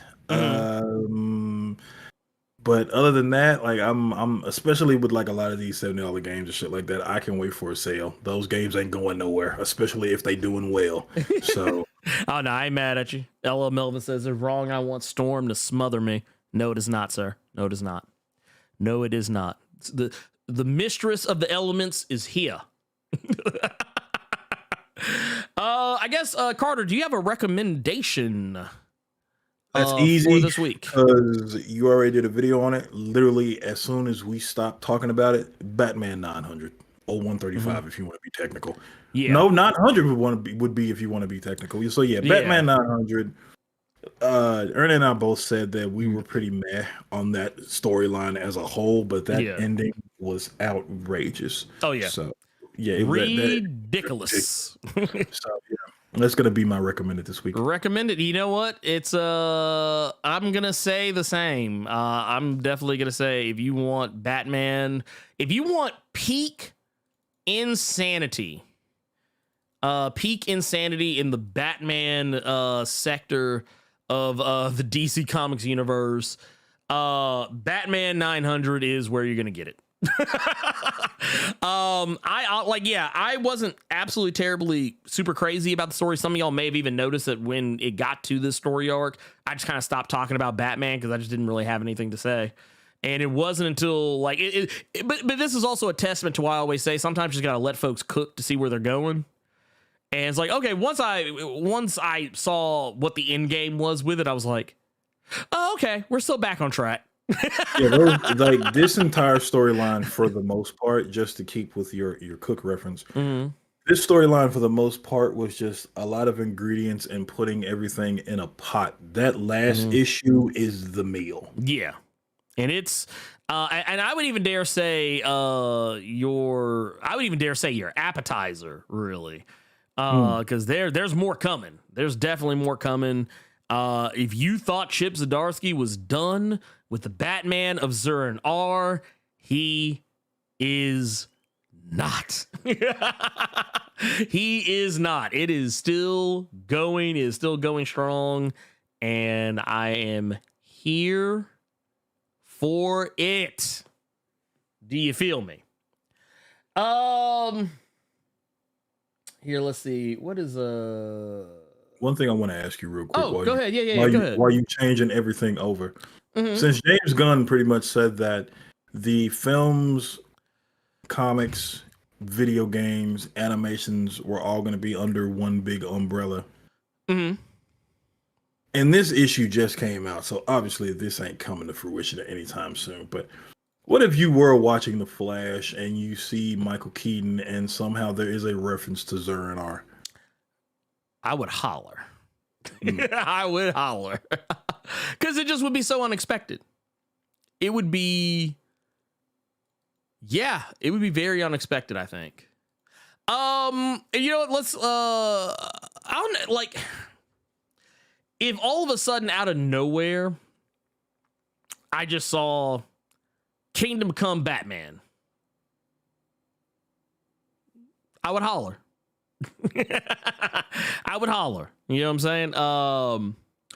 As for the rest, we do actually have a question here before we get into our questions from Discord. LP3 with the $2 says, what is your favorite Guardians of the Galaxy run? That is kind of tough. And I say that because not because every one of them's been good, because that's not the case. That is absolutely not the case. Man, really? Okay, I'll hit you with here's the brutal honesty right here. Guardians for me didn't start hitting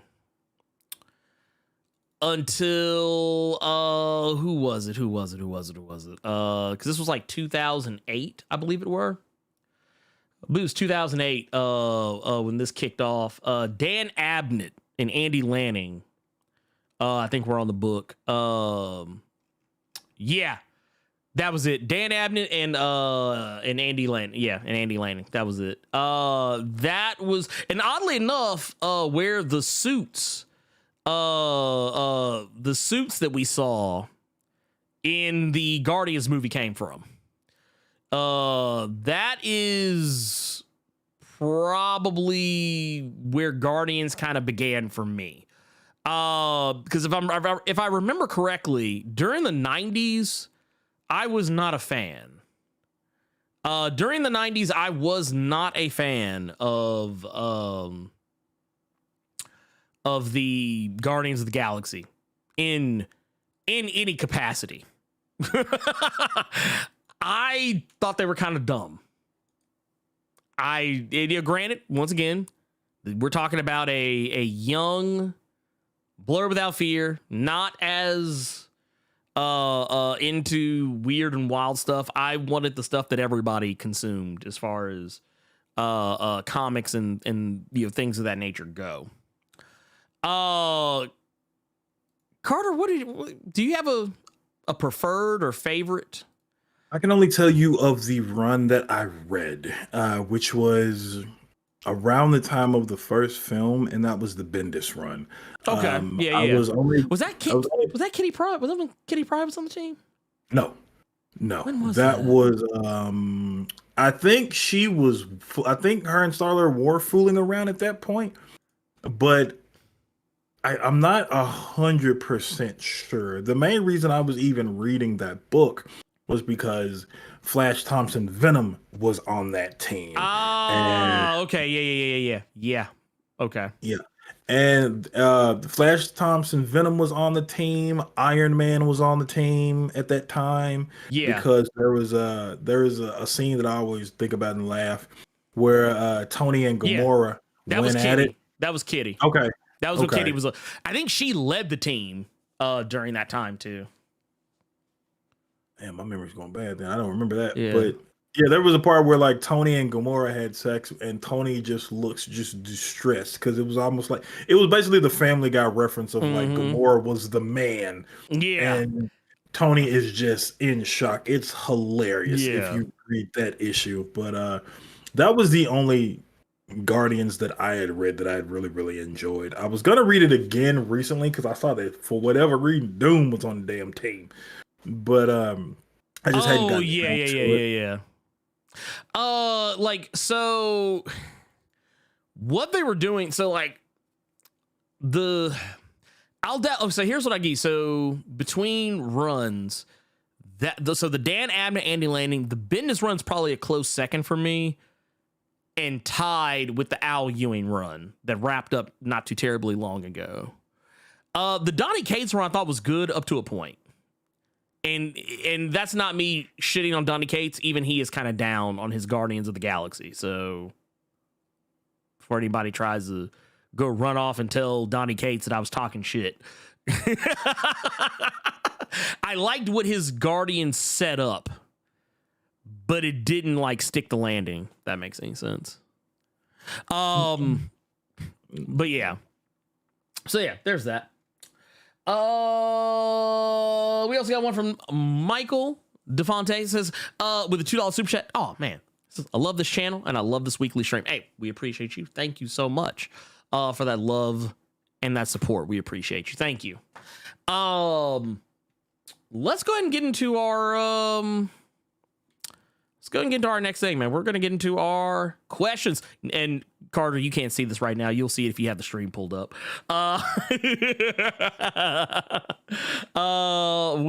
added a little something to enforce what we started last week, Carter. So you can see it in the lower third. 5 questions from the Discord. And if there are not 5 questions, well, then that's just that.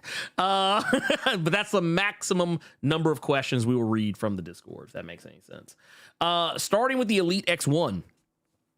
Says, how did you feel about Guardians of the Galaxy Volume 3 making Adam Warlock a more comical character than what we comic readers are used to seeing? I've heard 1 or 2 people complain about this. We talked about this a bit earlier, but like I said, I wasn't in love with it. But I just chose not to let it bother me. Because, I mean, if we're being brutally honest, Drax is not a funny character. I feel like a better representation of Drax is in the Guardians of the Galaxy video game. And I feel like that's the same for Adam Warlock. But like for the universe that this movie takes place in, it fits. So I feel like, you know how we were talking about with Thor Love and Thunder, like Taika Waititi was just like Taika Waititi and all over the place. Yeah. I feel like James Gunn is going to do the same thing, but James Gunn has more restraint. James Gunn has more restraint than Taika Waititi does. If Taika Waititi thinks it's a good idea, he'll throw it in there. James Gunn, if he thinks it's a good idea, if he sees it just doesn't make sense, he'll take it out. Because we've seen this on multiple occasions. He's talked about before how there were characters that were supposed to be in previous Guardians films that got taken out because it just didn't work. We were actually supposed to get Richard Rider in the original Guardians film, and it just didn't work. Which is funny considering the Nova Corps was there, but neither here nor there. And then Adam Warlock was originally supposed to be in Guardians of the Galaxy Volume 2. But once again, see the initial reason. So yeah, there's that. And I guess, yeah. Move on to the next one.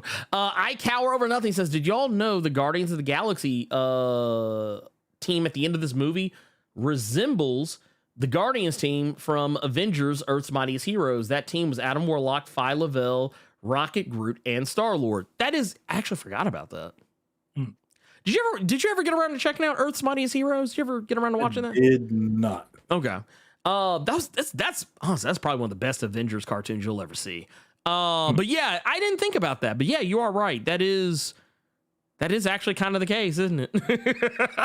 That team is, with the exception of Star-Lord, with the exception of Star-Lord's absence, yeah, that team in the post-credit was, pretty much that. Let's see here. Urban Prince Strong Style says, evening, fellas. Says, on the topic of Storm and also Cyclops, are you excited that Storm and Cyclops will be the main focus of X-Men 97? Yes, I am. Yes, I am. And largely because of that era of X-Men, those were two of my favorite characters. And I know that a lot of people are going to be quick to say that, oh, Cyclops is so boring and, all this other stuff. But like, if you really like, and I say this all the time, people really sit down and think about it. The only thing that makes Cyclops and Storm like different characters as far as like personality goes is that Storm is an African woman. They have about roughly the same morality, the same level of dedication to leading the team, so on and so forth. There's very little difference between them outside of that, other than like melanin and gender. So that was actually why back in the day, remember Carter, blue team, gold team, back in the 90s? That was why they were both leaders of those teams, because it's like you're going to get more or less, the same consistency in leadership. We also got one from LJ Brown here. And this will be the last one because there are only 4 questions in here. It says, where do you guys, whoa, here it goes. Misread. Where do you guys think the MCU is going to take the cosmic section going forward? P.S. Bonus question. Who do you think, actually, there you go. That's your 5. Who do you think got better shade? Carter's glasses or the High Evolutionary's ego when he came to the conclusion that Rocket is smarter?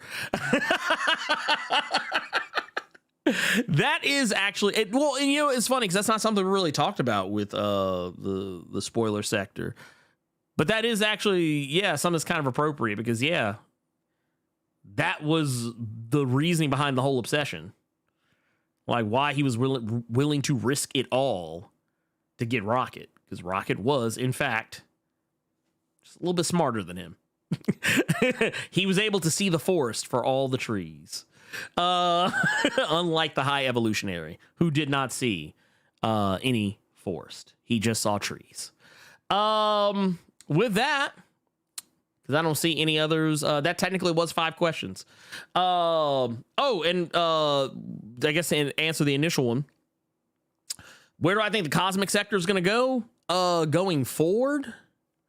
I feel like they're just going to start merging all of it together. Like, because we've seen all the Asgardian stuff, we've seen all the cosmic stuff, and that all kind of seems to be bleeding into one another, more or less, for better or worse. The realm of the gods are treated almost no different than like any other alien in the cosmic universe, for that matter. I don't know. I really do hope that it goes somewhere good. I hope that at some point we get Nova. I would love to see actual Nova. I don't know what they're going to do with Phyla. We know that with the Marvels, they're going to be going into the cosmic sector. So there'll definitely be something happening there. What that will be, who knows? But what we do know is that whatever happens in the Marvels is very likely going to set off some chain reaction moments in everything else. With the stuff that's going to be going on with Fantastic Four, that seems like it's going to be going kind of in that same direction. Hard to say where it's all going to go, but I'm definitely looking forward to it. I do think whatever they do with the cosmic sector, though, I would be okay, and I don't think anyone else would be upset with this either. I would be okay if they got just a little more serious when it came to the cosmic stuff. That's just me, though. I don't mind the funny. I like the funny, but if they got just a teensy-weensy bit more serious about it, like, and didn't try and play everything that's cosmic for laughs, I would be perfectly okay with that. Carter, what do you think? Where do you think it's gonna go? What you got any idea? I'm with you on the seriousness of it, because if this is the kind of cosmic stuff we're gonna getting, a lot of you people that really just want to see Annihilation, y'all are gonna be pissed at what you get. Yeah, dude. Imagine if Imagine if the next big MCU bad was Annihilus, but he was constantly cracking jokes. or no, you know what? I'll give you one better. What if he was like Gore? What if a nihilist? What if they did a nihilist like he wasn't some big hulking like behemoth of an alien monster? What if he was like just a dude in some green makeup and a purple cape? It wasn't threatening at all. It was constantly cracking jokes. What do you think? What do you think would happen? Folks would be clowning a nihilist from now to the end of his days. They would be clowning Marvel for putting that bullshit on cinema screens and them spending money on those movie tickets. That's why I said at this point right now, I would think you all would be some of the ones, because I haven't read Annihilation, but I would think that you all would be some of the ones who are begging them not to adapt it just because of what we have right now. Yeah. You would want them to stay far the fuck away from Annihilation with what we have right now. If where they took Adam Warlock is representative of what they would do with Annihilus and Annihilation as a whole, and Silver Surfer and other things, I wouldn't think you all would want that shit anywhere near you. You would enjoy your books and take it at that. I mean, me personally, I would like to see Annihilation, but I also would have no faith in it. Like, I would have no faith in it being anything. Like, because I know it would be Annihilation in name only. Like, it would only be called Annihilation so that they could use the comic as a way to prop up the movie, to get people hype. That's only, like, kind of like what they did with Age of Ultron. Age of Ultron was not like the Age of Ultron comic. It just had Ultron in it. But yeah. Let's go ahead and move on to... We're going to do 5 questions from the chat now. And also, please remember to put question at the start of your message, or we will not read it. And if it's a question that I feel like we answer a lot, I will direct you to the FAQ. If that question is something, I need to actually go back and add some things to the FAQ now that I think about it. And then also, if you put question at the start of your question, make it all caps, because it makes it easier for me to pick them out. I don't have to go pouring through a wall of text to try and find it. Let's see here. Okay, that's one. I see a couple of good. Huh?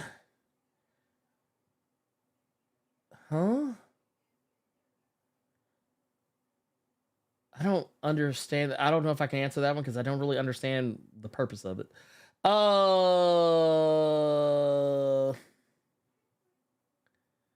Let's see here. I've not read that one yet, so I can't even really talk about that one. Here we go. YTube News. We got one here from YTube News. Says, question, why Donny Cates got to kill off the Nova Corps after we started seeing familiar faces like Morrow? Eve Bakian better not be dead either. I mean, here's the thing. Donny Cates likes to kill people. He likes to make people suffer. I didn't realize he killed off the Nova Corps. There was something a ways back. I don't even remember what exactly was in, but honestly, the Nova Corps has been on hard times for a while.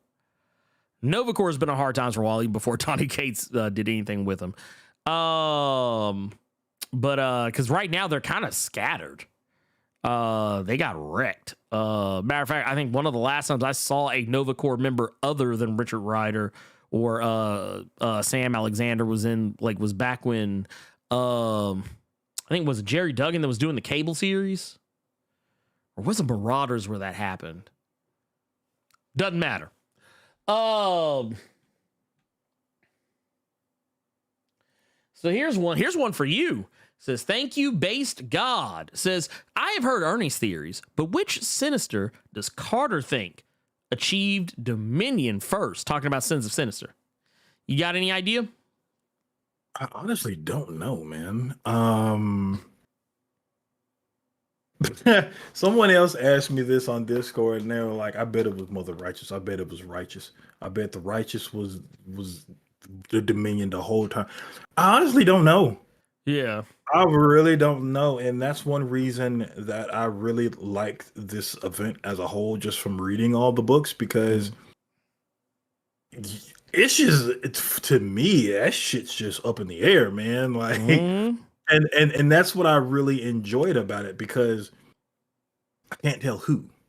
So when it does happen, I'm hoping it's gonna be an instance of, oh, just like when I hope I feel the same way I felt when one of you great viewers referenced that Sinister's DNA was in everything when they were injecting the eggs. When the council revealed themselves to all be fucking Sinisters. I hope I have that same reaction to whomever achieved Dominion, because again, that's what I liked about it. I do not know, and I like that I don't. I couldn't even give you an idea, and I like that I can. Let's see here. It says, here's one from Jerome. Says, if the MCU delved into the frozen Celestial, would that lead into a second Eternals movie, and would that be a good thing? I mean, here's the thing. I enjoyed Eternals, so for me, it would be a good thing. It probably wouldn't be a good thing for everyone else, because apparently a lot of other people didn't particularly care for it. That said, I do pretty much feel like if they do decide to delve into Eternals any further, I don't know if a movie is the best place to do that. I feel like a Disney Plus series would be the better place to go there. And that's just me. I actually said that even before. Like, I feel like, I don't know why they decided to make Eternals a movie. It should have been a TV show. And I think it would have had more time to go into the characters, and probably would have had more time to, make more sense to people. But I knew a lot of people that had checked out of Eternals immediately, just based on the idea that the cast was diverse. There were other people, like religious fundamentalists, who got mad because the movie starts with "in the beginning," like making it seem as though trying to say the Marvel was being blasphemous. Which I'm like this, man.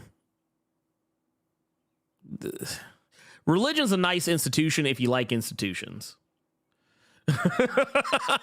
But when you go to a movie theater, check that shit at the door, because don't expect everyone to be on the same moral high horse as yourself. That said, I think, what was that? 1, 2, 3.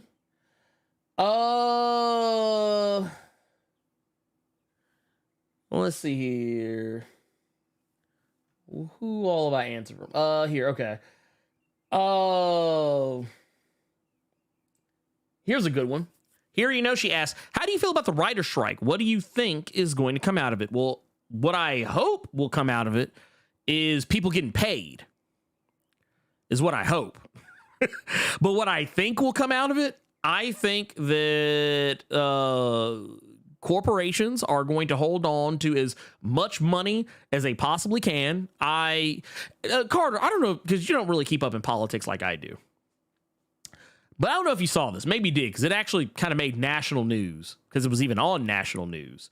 Are you familiar with Adam Conover? Yes. The guy who used to do Adam Ruins Everything? Mm-hmm. So he was on CNN recently. And he legit called out the owner of CNN while he was being interviewed on the show. Yeah, I remember saying this. So I feel like what he said had a lot of weight. The fact that there are people making hundreds of millions of dollars who aren't really even like providing the same level of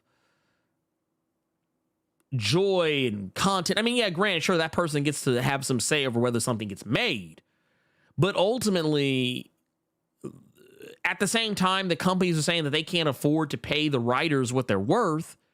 CEOs are paying themselves $400, $500, $600, $700 million salaries.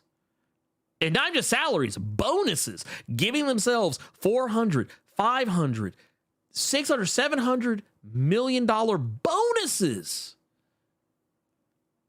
Like literally, you could take the lowest earning MCU film. Like if you, let's say an MCU movie made like $400 million. Just that one movie would pay for all the writers who probably write their stuff.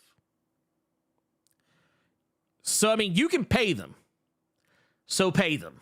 Pay them what they're worth. Pay and I'm not just, and yeah, this isn't just a writer strike thing, but I think everyone should be paid what they're worth. I don't care whether you are the CEO of a Fortune 500 company, or if you are the fry cook at McDonald's, you should be paid a living wage and what you are worth. And that is a flash fact. So yeah. Okay. Let's see here. Okay, yeah. You know what? Actually, I'm glad this came up because actually, wait, I lost the question as quick as I saw it. Yeah, Shaman05 line says, did you read God is Dead yet? I did start reading it, and then once I started reading it, I realized how many people actually write that book and how much further it goes. So I did not read all of it. I think I read like the first arc, which I really enjoyed. It's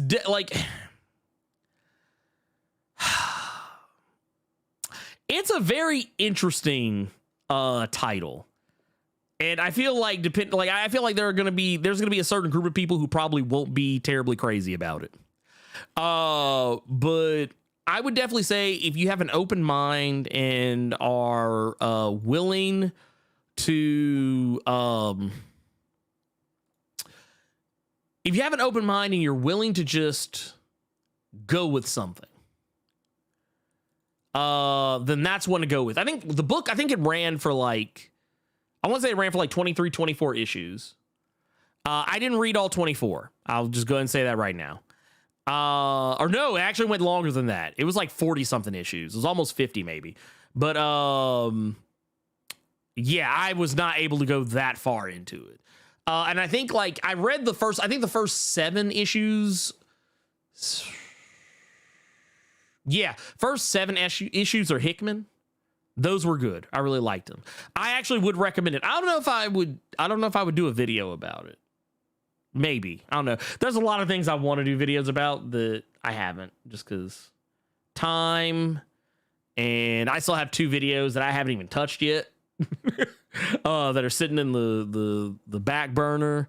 Actually, no, 4 videos that I have not touched yet that are sitting on the back burner. But definitely a very, very entertaining series. Would recommend to everyone. Everyone should check it out. Let's see here. What's that? That's 1, 2, 3, 4, 5. That is 5 questions, Carter. We did it. Guess what we did, Carter? We did it. Yeah, we did. We're under 2.5 hours. Oh, this is what happens when I cut a story and you cut and we actually stick to a format here. Carter, do you have anything you want to announce before we head out? I got some stuff I have to do today. You all have to go be an adult, but I might actually stream that Guardians game today. So okay, all right. Look at you. That's a very big mic. Don't hold me to that. Remember to turn streamer mode on. Oh yeah, most definitely. Don't forget streamer mode, and don't forget Gearless Mo.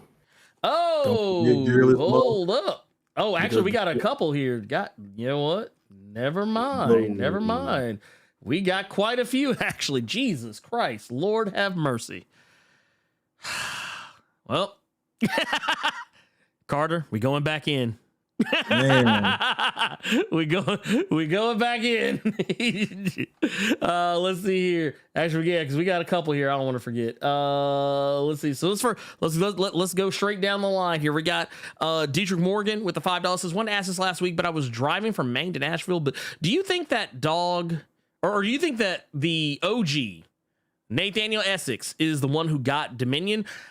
That's one of my theories. I think it's actually the original Nathaniel Essex, because even death in comics doesn't really matter. But the more I think about it, the more I'm starting to lean into Dave from Comic Book Herald's theory about it being the Sinister from Moira's previous life.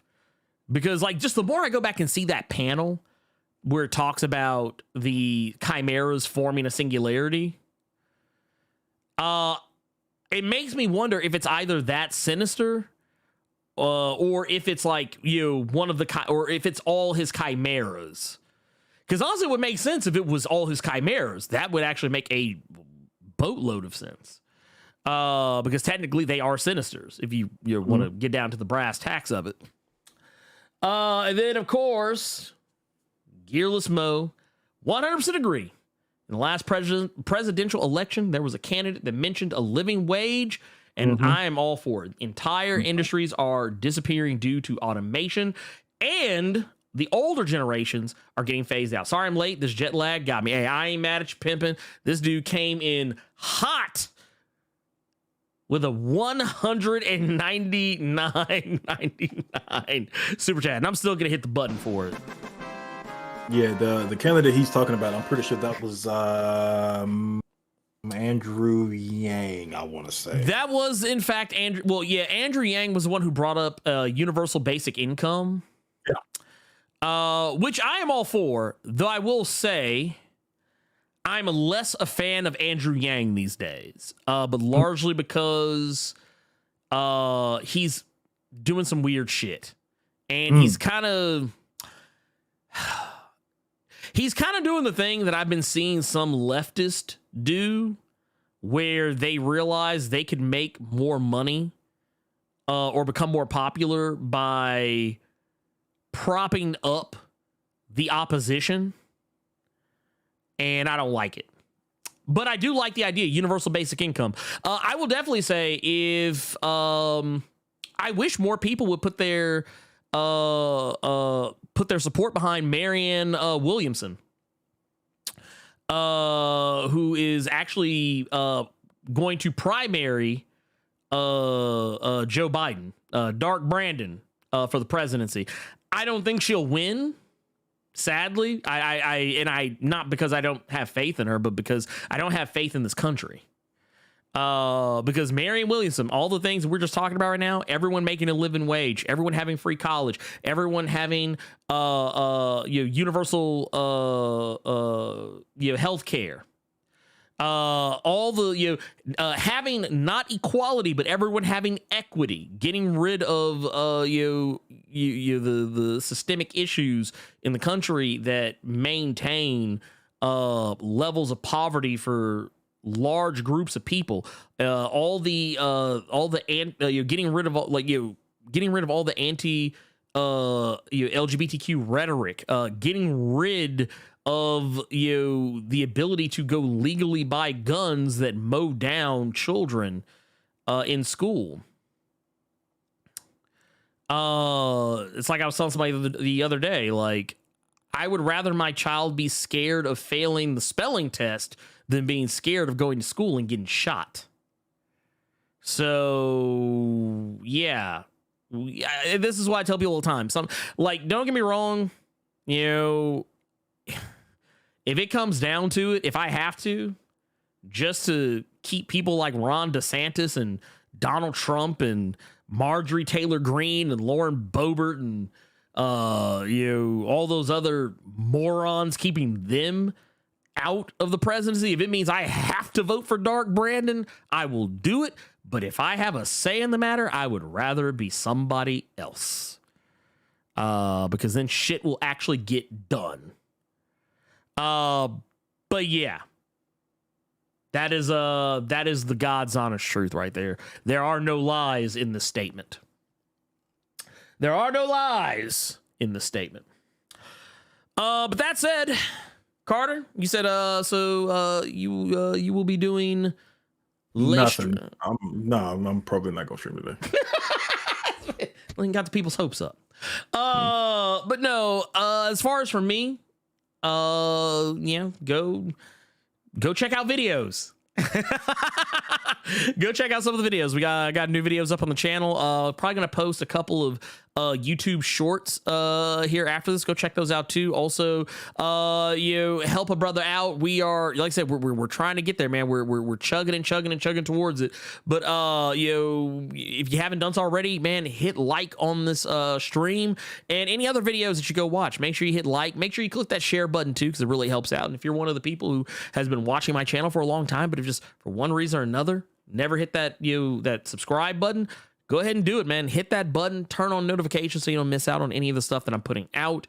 And like I said, you won't miss the Blerd Cave every Saturday that we stream here, 1 p.m. Eastern, 10 a.m. Pacific. You would be in the know on those things.